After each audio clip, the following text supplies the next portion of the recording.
ਦੋਸਤੋ ਕੈਨੇਡਾ ਦੀ ਪੀਆਰ ਦਾ ਸੁਪਨਾ ਬਹੁਤ ਲੋਕੀ ਲੈ ਰਹੇ ਨੇ, ਪਰ ਇਹ ਸੁਪਨਾ ਬਹੁਤ ਹੀ ਘੱਟ ਪੂਰਾ ਕਰ ਪਾ ਰਹੇ ਨੇ। ਇੱਦਾਂ ਦੀ ਹੀ ਐਗਜ਼ਾਮਪਲ ਅੱਜ ਮੈਂ ਤੁਹਾਡੇ ਨਾਲ ਸ਼ੇਅਰ ਕਰੂੰਗਾ, ਜਿਨ੍ਹਾਂ ਦਾ ਨਾਮ ਆ ਗੁਰਚਰਨ ਸਿੰਘ।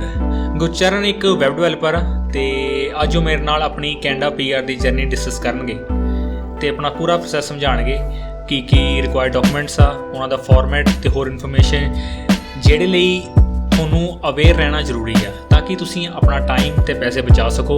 ਲੋ ਠੀਕ ਆ, ਫਿਰ ਆਪਾਂ ਆਪਣਾ ਇੰਟਰਵਿਊ ਸਟਾਰਟ ਕਰਦੇ ਹਾਂ ਅਤੇ ਆਪਾਂ ਸਾਰਾ ਕੁਝ ਡਿਸਕਸ ਕਰਾਂਗੇ ਸਟੈਪ ਬਾਏ ਸਟੈਪ। ਅਤੇ ਸਭ ਤੋਂ ਪਹਿਲਾਂ ਇਹ ਆਪਣੇ ਬਾਰੇ ਦੱਸਣਗੇ ਆਪਾਂ ਨੂੰ। ਸੋ ਜਿੱਦਾਂ ਕਿ ਗੁਰਸਿਮਰਨ ਨੇ ਦੱਸਿਆ, ਕੈਨੇਡਾ ਦੀ ਪੀਆਰ ਮੇਰੇ ਖਿਆਲ ਪੰਜਾਬੀਆਂ ਲਈ, ਸਾਰਿਆਂ ਲਈ ਇੱਕ ਡਰੀਮ ਹੀ ਹੁੰਦਾ। ਅੱਜ ਕੱਲ੍ਹ ਹਰ ਪੰਜਾਬੀ ਕੋ ਇਹੀ ਚਾਹੁੰਦਾ ਕਿ ਆਪਾਂ ਕੈਨੇਡਾ 'ਚ ਮੂਵ ਹੋ ਜਾਈਏ ਕਿਸੇ ਨਾ ਕਿਸੇ ਤਰ੍ਹਾਂ। ਸੋ ਪਿਛਲੇ 2 ਸਾਲਾਂ 'ਚ ਮੈਂ ਇੱਕ ਚੀਜ਼ ਬਹੁਤ ਸਿੱਖੀ ਹੈ ਕਿ ਅਗਰ ਤੁਸੀਂ ਕੋਈ ਡਰੀਮ ਸੋਚਦੇ ਹੋ, ਤੁਹਾਡੇ ਦਿਮਾਗ 'ਚ ਕੋਈ ਡਰੀਮ ਹੈਗਾ, ਕੋਈ ਏਮ ਹੈਗੀ ਆ, ਤੁਸੀਂ ਉਹਦੇ ਲਈ ਹੱਥ ਧੋ ਕੇ ਨਹੀਂ, ਸਿਰ ਪਿੰਡੇ ਨਹਾ ਕੇ ਮਗਰ ਪੈ ਜਾਓ, ਤਾਂ ਜਦ ਤੱਕ ਤੁਸੀਂ ਅਚੀਵ ਨਹੀਂ ਕਰ ਸਕਦੇ। ਸੋ ਅੱਜ ਆਪਾਂ ਇਹੀ ਡਿਸਕਸ ਕਰਾਂਗੇ ਕਿ ਕਿੱਦਾਂ ਆਇਲਟਸ ਤੋਂ ਲੈ ਕੇ ਤੁਹਾਨੂੰ ਵੀਜ਼ਾ ਲੱਗ ਜਾਂਦਾ ਪਾਸਪੋਰਟ 'ਤੇ, ਉਹ ਮੇਰੀ ਸਾਰੀ ਜਰਨੀ ਆਪਾਂ ਡਿਸਕਸ ਕਰਾਂਗੇ ਸਟੈਪ ਬਾਏ ਸਟੈਪ। ਕਦੋਂ ਤੋਂ ਸੋਚਿਆ ਜਾਣ ਬਾਰੇ ਬਾਹਰ, ਕਿਹੜੇ ਈਅਰ 'ਚ? ਵੈਲ ਮੇਰਾ ਕੋਈ ਪਲਾਨ ਨਹੀਂ ਸੀਗਾ ਕਿ ਕਿੱਦਾਂ ਕਰਨਾ, ਕਿਵੇਂ, ਮਤਲਬ ਆਇਲਟਸ ਕੀ ਹੁੰਦੀ ਹੈ, ਪੀਆਰ ਕੀ ਹੁੰਦੀ, ਕੈਨੇਡਾ ਦੀ ਪੀਆਰ ਕਿੱਦਾਂ ਲੈਂਦੇ ਆ, ਕੁਛ ਪ੍ਰੋਸੈਸ ਨਹੀਂ ਪਤਾ ਸੀਗਾ। ਫਿਰ ਮੇਰਾ ਇੱਕ ਫਰੈਂਡ ਹੈਗਾ ਗੁਰਪ੍ਰਤਾਪ, ਉਹ ਹੁਣ ਵੈਨਕੂਵਰ 'ਚ ਹੀ ਆ, ਸਰੀ 'ਚ ਬੈਠਾ। ਉਹਨੇ ਮਤਲਬ ਉਹ ਜਦੋਂ ਗਿਆ ਸੀਗਾ, ਉਹਨੇ ਪੇਪਰ ਬੇਸਡ ਫਾਈਲ ਲਾਈ ਸੀਗੀ। ਫਿਰ ਮੈਂ ਸੋਚਿਆ ਕਿ ਯਾਰ ਇਸ ਬੰਦੇ ਨੇ ਪੇਪਰ ਬੇਸਡ ਫਾਈਲ ਲਗਾਈ ਆ। ਫਿਰ ਮੈਂ ਥੋੜ੍ਹੀ ਰਿਸਰਚ ਕੀਤੀ, ਫੇਸਬੁੱਕ 'ਤੇ ਕਾਫੀ ਗਰੁੱਪ ਬਣੇ ਹੋਏ ਆ, express entry law, ask Kuber ਨਾਂ ਦੇ, ਅਸੀਂ ਲਿੰਕ ਡਿਸਕ੍ਰਿਪਸ਼ਨ ਪਾ ਦਾਂਗੇ ਉਹ ਗਰੁੱਪ ਦੀ। ਉਹ ਗਰੁੱਪ ਜੁਆਇਨ ਕਰ ਲਓ। ਮੈਂ ਵੀ ਐਜ਼ ਆ ਫਰੈਸ਼ਰ ਜੁਆਇਨ ਕੀਤਾ ਸੀਗਾ ਗਰੁੱਪ। ਤੁਹਾਨੂੰ ਹਰ ਚੀਜ਼ ਦੀ ਗਾਈਡੈਂਸ ਮਿਲ ਜਾਂਦੀ ਹੈ ਫ੍ਰੀ ਆਫ ਕੋਸਟ। ਅਤੇ ਆਇਲਟਸ ਦੀ ਜਰਨੀ, ਮਤਲਬ ਸਭ ਤੋਂ ਪਹਿਲਾਂ ਤੁਹਾਨੂੰ 2 ਚੀਜ਼ਾਂ ਚਾਹੀਦੀਆਂ। ਪਹਿਲੀ ਗੱਲ ਤਾਂ ਪਹਿਲਾਂ ਆਪਣਾ CRS ਟੂਲ ਇੱਕ ਹੈਗਾ, ਗੂਗਲ 'ਤੇ ਜਾਓ, CRS ਟੂਲ ਕਰਕੇ ਸਰਚ ਕਰੋਗੇ, ਪਹਿਲਾ ਲਿੰਕ ਖੁੱਲੂਗਾ। CIC ਦੀ ਓਫੀਸ਼ੀਅਲ ਵੈਬਸਾਈਟ ਆ, CRS ਟੂਲ ਉਹਦਾ ਨਾਮ ਆ। ਉੱਥੇ ਜਾ ਕੇ ਆਪਣਾ CRS ਸਕੋਰ ਕੈਲਕੂਲੇਟ ਕਰੋ। ਜਿੱਦਾਂ ਕਿ ਭਾਈ ਨੇ ਦੱਸਿਆ ਕਿ ਸਟੈਪ 1 ਹੈਗਾ CRS ਸਕੋਰ ਕੈਲਕੂਲੇਟ ਕਰਨਾ। ਉਹ ਤੁਹਾਨੂੰ ਮੈਂ ਇੱਕ ਸੈਂਪਲ ਕਰਕੇ ਦਿਖਾ ਦੂੰਗਾ ਕਿ ਤੁਸੀਂ ਕਿੱਦਾਂ ਕੈਲਕੂਲੇਟ ਕਰ ਸਕਦੇ ਆ।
ਅਤੇ ਠੀਕ ਹੈ, ਉਹ ਕੈਲਕੂਲੇਟ ਹੋ ਗਿਆ। ਮੰਨ ਲਓ ਤੁਸੀਂ ਹੁਣ ਆਪਣਾ CRS ਸਕੋਰ ਕੈਲਕੂਲੇਟ ਕਰ ਲਿਆ, ਜਿੱਦਾਂ ਮੈਂ ਤੁਹਾਨੂੰ ਦੱਸਿਆ ਸੀਗਾ। ਉਸ ਤੋਂ ਬਾਅਦ ਨੈਕਸਟ ਸਟੈਪ, ਭਾਈ ਨੈਕਸਟ ਸਟੈਪ ਕੀ ਹੈ? ਨੈਕਸਟ ਸਟੈਪ ਕੀ ਹੁੰਦਾ ਉਸ ਤੋਂ ਬਾਅਦ? ਮੰਨ ਲਓ ਤੁਹਾਡਾ CRS ਅੱਜ ਕੱਲ੍ਹ ਕੀ ਆ, ਹੁਣ ਇੱਕ ਗੱਲ ਮੈਂ ਤੁਹਾਨੂੰ ਹੋਰ ਸ਼ੇਅਰ ਕਰਦਾ। ਜਦੋਂ ਆਪਾਂ CRS ਸਕੋਰ ਕੈਲਕੂਲੇਟ ਕਰਦੇ ਹਾਂ ਨਾ, ਹਰ ਸਾਲ ਡਰਾਅ ਨਿਕਲਦੇ ਨੇ ਕੈਨੇਡਾ ਦੀ ਫਾਈਲ ਦੇ ਲਈ, ਅਤੇ CRS ਸਕੋਰ ਘੱਟਦਾ ਵੱਧਦਾ ਰਹਿੰਦਾ ਆ। ਹਾਂਜੀ, CRS ਸਕੋਰ ਦੀ ਵੀ ਆਪਾਂ CIC ਦੀ ਵੈਬਸਾਈਟ 'ਤੇ ਤੁਸੀਂ ਮਤਲਬ ਚੈੱਕ ਕਰ ਸਕਦੇ ਹੋ। ਹਰ ਮਹੀਨੇ ਦੇ ਵਿੱਚ ਵੈਡਨਸਡੇ ਡਰਾਅ ਨਿਕਲਦਾ, 2 ਡਰਾਅ ਨਿਕਲਦੇ ਹਨ, ਇੱਕ ਪਹਿਲੇ ਵੈਡਨਸਡੇ, ਇੱਕ ਲਾਸਟ ਵਾਲੇ ਵੈਡਨਸਡੇ। ਲਾਸਟ ਜਿਹੜਾ CRS ਡਰਾਅ ਸੀਗਾ 469 ਦਾ ਸੀਗਾ, ਔਰ ਜਦੋਂ ਮੇਰੀ ਫਾਈਲ ਪਿਕਅਪ ਹੋਈ ਸੀਗੀ ਪੂਲ ਦੇ ਵਿੱਚੋਂ, ਉਦੋਂ ਸੀਗਾ 451। ਕਦੋਂ ਹੋਈ ਸੀਗੀ?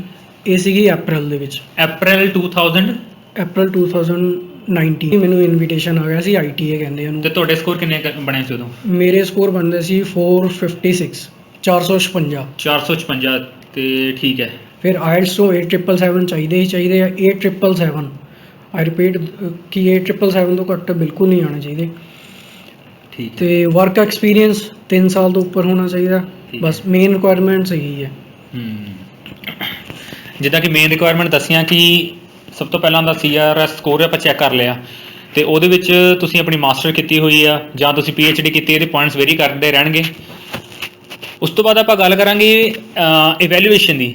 ਡਿਫਰੈਂਟ ਆਰਗੇਨਾਈਜੇਸ਼ਨ ਇਵੈਲੂਏਟ ਕਰਦੀਆਂ ਨੇ, ਜਿਵੇਂ ਕਿ ਐਗਜ਼ਾਮਪਲ ਦੇ ਤੌਰ ਤੇ ਇੱਕ ਤਾਂ ਹੈਗੀ ਆ ਵੈਸ ਕਰਦੀ ਇਵੈਲੂਏਟ। ਉਸ ਤੋਂ ਬਾਅਦ 2-3 ਆਰਗੇਨਾਈਜੇਸ਼ਨ ਹੋਰ ਨੇ ਜਿਹਨਾਂ ਬਾਰੇ ਗੁਰਚਰਨ ਸਰ ਆਪ ਨੂੰ ਦੱਸਣਗੇ। ਦੱਸੋ ਕਿਹੜੀਆਂ ਹੈਗੀਆਂ, ਤੁਹਾਨੂੰ ਹੈ ਆਈਡੀਆ? ਵੈਲ ਅਗਰ ਆਪਾਂ ਕਿਸੇ ਏਜੰਟ ਕੋਲੇ ਵੀ ਜਾਂਦੇ ਹਾਂ, ਤੁਸੀਂ ਉਹਨਾਂ ਨੂੰ ਪੁੱਛੋ ਕਿ ਐਜੂਕੇਸ਼ਨ ਦੀ ਇਵੈਲੂਏਸ਼ਨ ਕਰਨੀ ਆ, ਉਹ ਕਹੋਗੇ 40,000 ਲੱਗੂਗਾ, 50,000 ਲੱਗੂਗਾ, 60,000 ਲੱਗੂਗਾ। ਉਹ ਸਿਰਫ ਵੈਸ ਨੂੰ ਹੀ ਜਾਣਦੇ, WES.org। ਠੀਕ ਹੈ। ਇੱਥੇ ਤੁਸੀਂ ਆਪਣਾ ਅਕਾਊਂਟ ਬਣਾਉਣਾ ਹੁੰਦਾ। ਮੋਸਟਲੀ ਵੈਸ ਕੀ ਹੈ, ਤੁਹਾਡੀ ਇਵੈਲੂਏਸ਼ਨ ਕਰਕੇ 1 ਮਹੀਨੇ ਦੇ ਵਿੱਚ ਤੁਹਾਨੂੰ ਰਿਜ਼ਲਟ ਦੇ ਦਿੰਦੀ ਹੈ। ਠੀਕ ਹੈ, ਵੈਸ ਦੇ ਦਿੰਦੀ। ਬਟ ਮੇਰਾ ਕੇਸ ਬਹੁਤ ਡਿਫਰੈਂਟ ਸੀਗਾ, ਔਰ ਮੇਰੀ ਜਿਹੜੀ ਇਵੈਲੂਏਸ਼ਨ ਨੂੰ 7 ਮਹੀਨੇ ਲੱਗ ਗਏ ਸੀ। ਉਹ ਕਿੱਦਾਂ? ਮੇਰੀ ਐਜੂਕੇਸ਼ਨ ਸੀਗੀ ਡਿਸਟੈਂਸ ਤੋਂ, Sikkim Manipal university distance education ਸੀਗੀ, ਮਾਸਟਰ ਆਫ ਕੰਪਿਊਟਰ ਐਪਲੀਕੇਸ਼ਨ, 2 ਸਾਲ ਦੀ ਡਿਗਰੀ ਸੀਗੀ। ਔਰ ਇਸ ਡਿਗਰੀ ਦੀ ਮੈਂ 2011 'ਚ ਕੀਤੀ ਸੀਗੀ, ਤੇ ਉਸ ਤੋਂ ਬਾਅਦ ਡਿਸਟੈਂਸ ਐਜੂਕੇਸ਼ਨ ਇੰਡੀਆ 'ਚ ਬੰਦ ਹੋ ਗਈ ਸੀ। ਉਹਦੇ ਕਰਕੇ ਜਿਹੜੀ ਵੈਸ ਨੇ ਸਿੱਕਿਮ ਮਨੀਪਾਲ ਦੀਆਂ ਡਿਗਰੀਜ਼ ਐਕਸੈਸ ਕਰਨੀਆਂ ਬੰਦ ਕਰ ਦਿੱਤੀਆਂ ਸੀ। ਠੀਕ ਹੈ। ਹੁਣ ਵੀ ਤੁਸੀਂ ਵੈਸ ਦੀ ਸਾਈਟ ਤੇ ਜਾਓ, ਉਹਨਾਂ ਨੇ ਲਿਖਿਆ ਹੋਇਆ ਸਪੈਸ਼ਲ ਕਿ ਸਿੱਕਿਮ ਮਨੀਪਾਲ ਅਸੀਂ ਨਹੀਂ ਰੈਕਗਨਾਈਜ਼ ਕਰਦੇ। ਫਿਰ ਮੈਂ ਹੋਰ ਆਪਸ਼ਨ ਲੱਭੇ। ਠੀਕ ਹੈ। ਇੱਕ ਆਪਸ਼ਨ ਸੀਗਾ IQAS। IQAS ਵੀ ਹੈਗੀ ਹੈ, ਇੰਟਰਨੈਸ਼ਨਲ ਕੁਆਲੀਫਿਕੇਸ਼ਨ ਅਸੈਸਮੈਂਟ। ਇਹ ਐਲਬਰਟਾ ਦੀ ਆਰਗੇਨਾਈਜੇਸ਼ਨ, ਐਲਬਰਟਾ 'ਚ, ਐਡਮੰਟਨ 'ਚ। ਤੇ ਇਹ ਵੀ ਸੇਮ ਹੀ ਪ੍ਰੋਸੈਸ ਹੈ। ਤੁਸੀਂ ਉੱਥੇ ਉਹਨਾਂ ਦੇ ਅਕਾਊਂਟ ਕ੍ਰੀਏਟ ਕਰੋ, ਅਕਾਊਂਟ ਕ੍ਰੀਏਟ ਕਰਕੇ ਆਪਣੇ ਡਾਕੂਮੈਂਟ ਅਪਲੋਡ ਕਰ ਦਿਓ। ਉਹਨਾਂ ਦੀ ਜਿਹੜੀ ਪੇਮੈਂਟ ਆ $120 ਉਹ ਪੇ ਕਰੋ। ਫਿਰ ਆਪਣੀ ਯੂਨੀਵਰਸਿਟੀ ਨੂੰ ਉਹ ਇੱਕ ਰੈਫਰੈਂਸ ਨੰਬਰ ਜਨਰੇਟ ਹੋਊਗਾ। ਉਹ ਰੈਫਰੈਂਸ ਨੰਬਰ ਤੁਹਾਡੀ ਯੂਨੀਵਰਸਿਟੀ, ਤੁਹਾਡੀ ਜਿਹੜੀ ਅਸੈਸਮੈਂਟਸ ਹੁੰਦੀਆਂ, ਉਹ IQAS ਨੂੰ ਸੈਂਡ ਕਰ ਦਿੰਦੀ ਉਹਨਾਂ ਦੇ ਪਰਟੀਕੂਲਰ ਐਡਰੈਸ 'ਤੇ। ਤੇ ਫਿਰ ਜਦੋਂ ਉਹ 3 ਜਾਂ 4 ਮਹੀਨੇ ਦਾ ਪ੍ਰੋਸੈਸ ਹੈ, ਜਦੋਂ ਤੁਹਾਡੇ ਡਾਕੂਮੈਂਟ ਐਲਬਰਟਾ ਉਹਨਾਂ ਕੋਲੇ ਪਹੁੰਚ ਗਏ, IQAS ਵਾਲਿਆਂ ਕੋਲੇ, ਤੁਹਾਨੂੰ ਇੱਕ ਓਫੀਸ਼ੀਅਲ ਮੇਲ ਆਊਗੀ। ਇਸ ਮੇਲ ਤੋਂ ਬਾਅਦ ਐਗਜ਼ੈਕਟਲੀ 3 ਮਹੀਨੇ ਬਾਅਦ ਤੁਹਾਡਾ ਰਿਜ਼ਲਟ ਆ ਜਾਊਗਾ ਕਿ ਤੁਹਾਡੀ ਜਿਹੜੀ ਇੰਡੀਅਨ ਡਿਗਰੀ ਹੈ ਉਹਦੀ ਕੀ ਵੈਲਿਊ ਹੈ ਉੱਥੇ। ਕਦੇ ਕਦੇ ਇੱਦਾਂ ਹੁੰਦਾ ਵੀ ਆਪਾਂ ਐਜੂਕੇਸ਼ਨ ਡਿਸਟੈਂਸ ਤੋਂ ਕੀਤੀ ਹੁੰਦੀ ਆ, ਉਸ ਕੇਸ ਵਿੱਚ ਆਪਾਂ ਨੂੰ ਡਾਊਟ ਹੁੰਦਾ ਕਿ ਆਪਣਾ ਸਕੋਰ ਕੈਲਕੂਲੇਟ ਹੋਣਗੇ ਜਾਂ ਨਹੀਂ ਹੋਣਗੇ। ਇਹ ਆਪਾਂ ਨੂੰ ਥੋੜ੍ਹੇ ਪੈਸੇ ਇਨਵੈਸਟ ਕਰਨ ਤੋਂ ਬਾਅਦ ਹੀ ਪਤਾ ਚੱਲੂਗਾ। ਆਪਾਂ ਗੈਸ ਨਹੀਂ ਕਰ ਸਕਦੇ, ਆਪਾਂ ਸ਼ੋਰ ਨਹੀਂ ਹੋ ਸਕਦੇ। ਤੁਹਾਨੂੰ ਇੱਕ ਵਾਰ ਡਾਕੂਮੈਂਟ ਭੇਜਣੇ ਪੈਣੇ ਆ, ਇਵੈਲੂਏਟ ਹੋ ਕੇ ਆਉਣਗੇ, ਫਿਰ ਹੀ ਆਪਾਂ ਨੂੰ ਰਿਜ਼ਲਟਸ ਮਿਲਣਗੇ। ਇਹ ਹੋ ਗਿਆ ਆਪਣਾ ਦੂਸਰਾ ਸਟੈਪ, ਜਿਹਨੂੰ ਸਮਝੀਏ ਕਿ ਆਪਾਂ ਇਵੈਲੂਏਸ਼ਨ ਕਰਾ ਲਈ ਆ ਅਤੇ ਆਪਾਂ ਆਪਣੇ ਸਕੋਰ ਕੈਲਕੂਲੇਟ ਕਰ ਲਏ ਨੇ। ਭਾਅ ਜੀ ਉਸ ਤੋਂ ਬਾਅਦ ਨੈਕਸਟ ਸਟੈਪ ਕੀ ਆ? ਮੰਨ ਲਓ ਆਪਣਾ 2 ਸਟੈਪ ਹੋ ਗਏ ਨਾ ਕਵਰ। ਤੁਸੀਂ ਆਪਣੀ ਵੈਲੂਏਸ਼ਨ ਕਰਾ ਲਈ ਆਪਣੀ ਡਿਗਰੀ ਦੀ, ਹੈ ਨਾ। ਤੁਹਾਡੇ ਸਕੋਰ ਕੈਲਕੂਲੇਟ ਹੋ ਗਏ ਵੀ ਤੁਹਾਡੇ ਇੰਨੇ ਸਕੋਰ ਬਣ ਗਏ। ਮੰਨ ਲਓ ਤੁਹਾਡੇ ਸਕੋਰ ਬਣ ਗਏ 470 ਸਕੋਰ ਬਣ ਗਏ, ਤੁਹਾਡੇ 475 ਬਣ ਗਏ। ਆਪਾਂ ਐਗਜ਼ਾਮਪਲ ਲੈਂਦੇ ਇੱਕ ਬੰਦੇ ਦੀ। ਇੱਕ ਬੰਦਾ ਆ ਜਿਹਦਾ ਨਾਮ ਹੈਗਾ ਆ ਰਮਨ। ਠੀਕ ਹੈ। ਉਹਨੇ ਮਾਸਟਰਸ ਕੀਤੀ ਹੋਈ ਆ MCA। ਠੀਕ ਹੈ। ਰੈਗੂਲਰ। ਓਕੇ। ਫਿਲਹਾਲ ਆਪਾਂ ਇੱਕ ਰੈਗੂਲਰ ਦੀ ਐਗਜ਼ਾਮਪਲ ਲਵਾਂਗੇ। ਤੇ ਉਹਨੂੰ ਮਾਸਟਰ ਡਿਗਰੀ ਮਿਲ ਗਈ ਉਹਨੂੰ 3 ਸਾਲ ਦਾ ਜੌਬ ਦਾ ਐਕਸਪੀਰੀਅੰਸ ਆ। ਠੀਕ ਹੈ। ਹੁਣ ਰਮਨ ਨੂੰ ਕੀ ਆ? ਰਮਨ ਨੂੰ ਚਾਹੀਦਾ 8777। ਲਿਸਨਿੰਗ 'ਚੋਂ 8। ਲਿਸਨਿੰਗ 'ਚੋਂ 8। ਇਹ ਮੇਨ ਸਾਰਿਆਂ ਨੂੰ ਡਾਊਟ ਹੁੰਦਾ ਵੀ ਕਿਹਦੇ 'ਚ ਕਿੰਨੇ ਸਕੋਰ ਚਾਹੀਦੇ ਆ। ਤੁਸੀਂ ਕਹਿੰਦੇ ਲਿਸਨਿੰਗ 'ਚ 8 ਚਾਹੀਦੇ ਆ। ਲਿਸਨਿੰਗ 'ਚੋਂ 8 ਚਾਹੀਦੇ ਆ। ਲਿਸਨਿੰਗ 'ਚ 7। ਹਾਂ। ਸਪੀਕਿੰਗ 7 ਔਰ ਰੀਡਿੰਗ 7। ਲਿਸਨਿੰਗ 'ਚ 8 ਚਾਹੀਦੇ, ਬਾਕੀਆਂ 'ਚ 7-7 ਲਾ ਲਓ ਆਪਣੇ ਪੁਆਇੰਟ। ਠੀਕ ਹੈ। ਹੁਣ ਜਦੋਂ ਆਪਣੇ ਕੋਲ ਆਪਣਾ ECA ਦੀ ਹਾਰਡ ਕਾਪੀ ਆਉਂਦੀ, ਜਦੋਂ ਤੁਹਾਡੀ ECA ਦੀ ਇਵੈਲੂਏਸ਼ਨ ਹੋ ਗਈ, ਉਹਦੀ ਇੱਕ ਹਾਰਡ ਕਾਪੀ ਆਊਗੀ, ਇੱਕ ਮੇਲ ਆਊਗੀ। ਉੱਦਾਂ ਹੀ ਤੁਹਾਡੇ IELTS ਦਾ ਜਦੋਂ ਰਿਜ਼ਲਟ ਆਉਂਦਾ, ਉਹਦੇ ਵਿੱਚ ਤੁਹਾਨੂੰ ਇੱਕ TRF ਨੰਬਰ ਹੁੰਦਾ। ਉਹ ਹਾਰਡ ਕਾਪੀ 'ਤੇ ਹੀ ਲਿਖਿਆ ਹੁੰਦਾ, ਮੇਲ 'ਚ ਨਹੀਂ ਆਉਂਦਾ ਕਦੇ, ਸਿਕਿਉਰਿਟੀ ਪਰਪਸ ਲਈ। ਅੱਛਾ। ਹੁਣ ਨੈਕਸਟ ਸਟੈਪ ਕੀ ਆ? ਆਪਣੇ ਕੋਲ ਡਾਕੂਮੈਂਟ ਸਾਰੇ ਆ ਗਏ। ਠੀਕ ਹੈ। ਹੁਣ ਆਪਾਂ ਕੀ ਕਰਨਾ, CIC ਦੀ ਸਾਈਟ 'ਤੇ ਇੱਕ GC ਕੀ ਅਕਾਊਂਟ ਹੁੰਦਾ, GCKEY ਕੀ। ਅੱਛਾ। ਠੀਕ ਹੈ। GC ਕੀ ਅਕਾਊਂਟ ਇੰਡੀਅਨਸ ਲਈ, ਮਤਲਬ ਜਿਹੜੇ ਕੈਨੇਡੀਅਨ ਨੇ, ਜਿਹੜੇ ਕੈਨੇਡਾ 'ਚ ਹੈਗੇ, ਉਹਨਾਂ ਲਈ ਨਹੀਂ ਹੈਗਾ। ਬਾਹਰਲਾ ਬੰਦਾ ਕੋਈ ਵੀ ਆਪਣਾ ਅਕਾਊਂਟ ਰਜਿਸਟਰ ਕਰ ਸਕਦਾ। ਸਿੰਪਲ ਆ, ਜਿਵੇਂ ਤੁਸੀਂ ਫੇਸਬੁੱਕ ਦੀ ਪ੍ਰੋਫਾਈਲ ਕ੍ਰੀਏਟ ਕਰਦੇ ਹੋ, ਉੱਦਾਂ ਹੀ ਇੱਥੇ ਪ੍ਰੋਫਾਈਲ ਕ੍ਰੀਏਟ ਹੋਣੀ ਆ। ਆਪਣੀ ਓਫੀਸ਼ੀਅਲ ਈਮੇਲ ID ਪਾਓ। ਠੀਕ ਹੈ। ਆਪਣਾ ਤੁਹਾਡਾ ਫੋਨ ਨੰਬਰ ਵੈਲੀਡੇਟ ਹੋਊਗਾ, ਤੁਹਾਡਾ ਅਕਾਊਂਟ ਬਣ ਗਿਆ। ਉਸ ਅਕਾਊਂਟ ਦੇ ਵਿੱਚ ਤੁਸੀਂ ਕੀ ਕਰਨਾ, ਆਪਣੇ ਜਿਹੜੇ ECA ਦੀ ਇੱਕ ECA ਦਾ ਨੰਬਰ ਹੁੰਦਾ ਉਹ ਉੱਥੇ ਅਪਲੋਡ ਕਰਨਾ। ਉਹਦੀ ਜਿਹੜੀ ਹਾਰਡ ਕਾਪੀ ਆ ਤੁਹਾਨੂੰ PDF ਆਈ ਇਮੇਜ ਉਹਨੂੰ ਐਜ਼ ਇਟ ਇਜ਼ ਅਟੈਚ ਕਰ ਦਿਓ। ਤੇ ਆਪਣੇ ਆਇਲਸ ਦੀ ਜਿਹੜੀ TRF ਹੈ ਉਹ ਵੀ ਸਕੈਨ ਕਰਕੇ ਇੱਕ TRF ਨੰਬਰ ਆ ਉਹ ਵੀ ਉੱਥੇ ਮਤਲਬ ਫਿਲ ਕਰਨਾ ਆਪਣੀ ਪ੍ਰੋਫਾਈਲ 'ਚ। ਠੀਕ ਹੈ। GCK ਵਿੱਚ ਡਾਕੂਮੈਂਟਸ ਆਪਾਂ ਅਪਲੋਡ ਕਰ ਲਏ ਆ, ਉਸ ਤੋਂ ਬਾਅਦ ਜਿਹੜਾ ਨੈਕਸਟ ਸਟੈਪ ਆ ਉਹਦੇ ਬਾਰੇ ਹੁਣ ਗੁਰਚਰਨ ਜੀ ਆਪਾਂ ਨੂੰ ਦੱਸਣਗੇ। ਹਾਂਜੀ, ਨੈਕਸਟ ਸਟੈਪ ਆਪਾਂ ਇਹ ਹੋ ਗਿਆ ਕਿ ਆਪਣੇ ਹੁਣ ਡਾਕੂਮੈਂਟਸ ਜਿਹੜੀ CIC ਦੀ ਸਾਈਟ 'ਤੇ ਆਪਾਂ ਅਕਾਊਂਟ ਬਣਾਇਆ ਸੀਗਾ ਉਹ 'ਚ ਆਇਲਸ ਤੇ EC ਦੇ ਆਪਾਂ ਡਾਕੂਮੈਂਟ ਅਪਲੋਡ ਕਰਤੇ, ਸਿਰਫ ਦੋ ਹੀ, ਕਿਉਂਕਿ ਤੁਹਾਨੂੰ ITI ਆਉਣ ਲਈ ਸਿਰਫ ਇਹੀ ਚੀਜ਼ ਚਾਹੀਦੀ ਹੈ। ਕੋਈ ਫੰਡ ਦੀ ਟੈਨਸ਼ਨ ਨਹੀਂ, ਕੋਈ ਪੁਲਿਸ ਕਲੀਅਰੈਂਸ, ਕੋਈ ਮੈਡੀਕਲ, ਕੁਛ ਨਹੀਂ ਚਾਹੀਦਾ। ਸਿਰਫ ਤੁਹਾਨੂੰ ਆਇਲਸ ਤੇ 777 ਦਾ ਪ੍ਰੂਫ ਔਰ ECA ਦਾ ਪ੍ਰੂਫ ਦੋਨਾਂ ਦੇ ਨੂੰ ਸਕੈਨ ਕਰਕੇ ਅਪਲੋਡ ਕਰ ਦਿਓ ਆਪਣੀ CIC ਦੀ ਪ੍ਰੋਫਾਈਲ 'ਚ। ਬਸ ਫਿਰ ਤੁਸੀਂ ਆਪਣੀ ਪ੍ਰੋਫਾਈਲ ਨੂੰ ਡੇਲੀ ਚੈੱਕ ਕਰਨਾ ਕਿ ਨੋਟੀਫਿਕੇਸ਼ਨ ਆਉਂਦੀ ਹੈ ਜਾਂ ਨਹੀਂ ਆਉਂਦੀ। ਤੁਹਾਨੂੰ ਇਹ ਵੀ ਟਰੈਕ ਕਰਨਾ ਪੈਣਾ ਕਿ ਰੀਸੈਂਟ ਜਿਹੜਾ ਕੱਟ ਆਫ ਕਿੰਨਾ ਗਿਆ ਵਾ। ਜਦੋਂ ਮੈਨੂੰ ITI ਆਈ ਸੀ, ITI ਕੀ ਹੈ? ITI ਹੈਗੀ ਹੈ ਇਨਵੀਟੇਸ਼ਨ ਟੂ ਅਪਲਾਈ, ਠੀਕ ਹੈ। ਅਗਰ ਕੱਟ ਆਫ ਤੋਂ ਤੁਹਾਡਾ ਸਕੋਰ ਉੱਪਰ ਆ ਤੁਹਾਨੂੰ ITI ਦੀ ਮੇਲ ਆ ਜਾਊਗੀ ਕਿ ਤੁਹਾਨੂੰ ਇਨਵੀਟੇਸ਼ਨ ਆ ਗਿਆ, ਤੁਸੀਂ ਹੁਣ ਕੈਨੇਡੀਅਨ PR ਲਈ ਅਪਲਾਈ ਕਰ ਸਕਦੇ ਹੋ, ਠੀਕ ਹੈ। ਤੇ ਮੈਂ ਆਪਣੇ ਕੇਸ ਦੀ ਗੱਲ ਕਰਾਂ, ਮੈਨੂੰ ਆਈ ਸੀਗੀ ITI 16 ਅਪ੍ਰੈਲ ਨੂੰ ਆਈ ਸੀਗੀ ਔਰ ਮੈਂ 15 ਨੂੰ ਆਪਣਾ ਜੋ ਕਿ 15 ਨੂੰ ਮੈਂ ਆਪਣੀ ਆਪਣੇ ਡਾਕੂਮੈਂਟ ਅਪਲੋਡ ਕਰਤੇ ਸੀਗੇ। 14 ਨੂੰ ਮੇਰਾ ਰਿਜ਼ਲਟ ਆਇਆ ਸੀਗਾ ਆਇਲਸ ਦਾ 8777 ਔਰ ਮੇਰੇ ਕੋਲ ECA ਪਹਿਲਾਂ ਹੀ ਸੀਗੀ। ਮੈਂ 15 ਨੂੰ ਰਾਤੀ ਅਪਲੋਡ ਕਰਤਾ। 16 ਦਾ ਡਰਾ ਸੀਗਾ, ਮੇਰੇ ਸਕੋਰ ਬਣਦੇ ਸੀ 456, ਕੱਟ ਆਫ ਸੀਗਾ 451। ਮੈਨੂੰ ਇੱਕ ਦਿਨ 'ਚ ਹੀ ਮੈਨੂੰ ITI ਆ ਗਈ ਸੀ। ਇੱਕ ਦਿਨ 'ਚ ਤੁਹਾਨੂੰ ਮਤਲਬ ITI ਆ ਗਈ ਸੀ। ITI ਮਤਲਬ ITI ਹੈਗੀ invitation to apply. Canadian government ਵੱਲੋਂ ਤੁਹਾਨੂੰ ਇਨਵੀਟੇਸ਼ਨ ਆਉਂਦਾ ਵਾ ਕਿ ਤੁਸੀਂ ਐਲੀਜੀਬਲ ਹੋ, ਹੁਣ ਤੁਸੀਂ ਆਪਣੇ ਪ੍ਰੋਪਰ ਡਾਕੂਮੈਂਟ ਸਾਰੇ ਅਪਲੋਡ ਕਰੋ ਤਾਂ ਕਿ ਅਸੀਂ ਵੈਰੀਫਾਈ ਕਰੀਏ। ਅਗਰ ਉਹ ਵੈਰੀਫਾਈ ਕਰਕੇ ਕਲੀਅਰ ਕਰਦੇ ਆ ਤਾਂ ਫਾਈਨਲ ਰਿਜ਼ਲਟ ਕੀ ਆਊਗਾ? ਤੁਹਾਨੂੰ COPR ਆਊਗੀ ਕਿ ਉਹਦੇ COPR ਦੀ ਫੁੱਲ ਫਾਰਮ ਮੈਂ ਮੈਂਸ਼ਨ ਕਰ ਦੂੰਗਾ ਨੀਚੇ।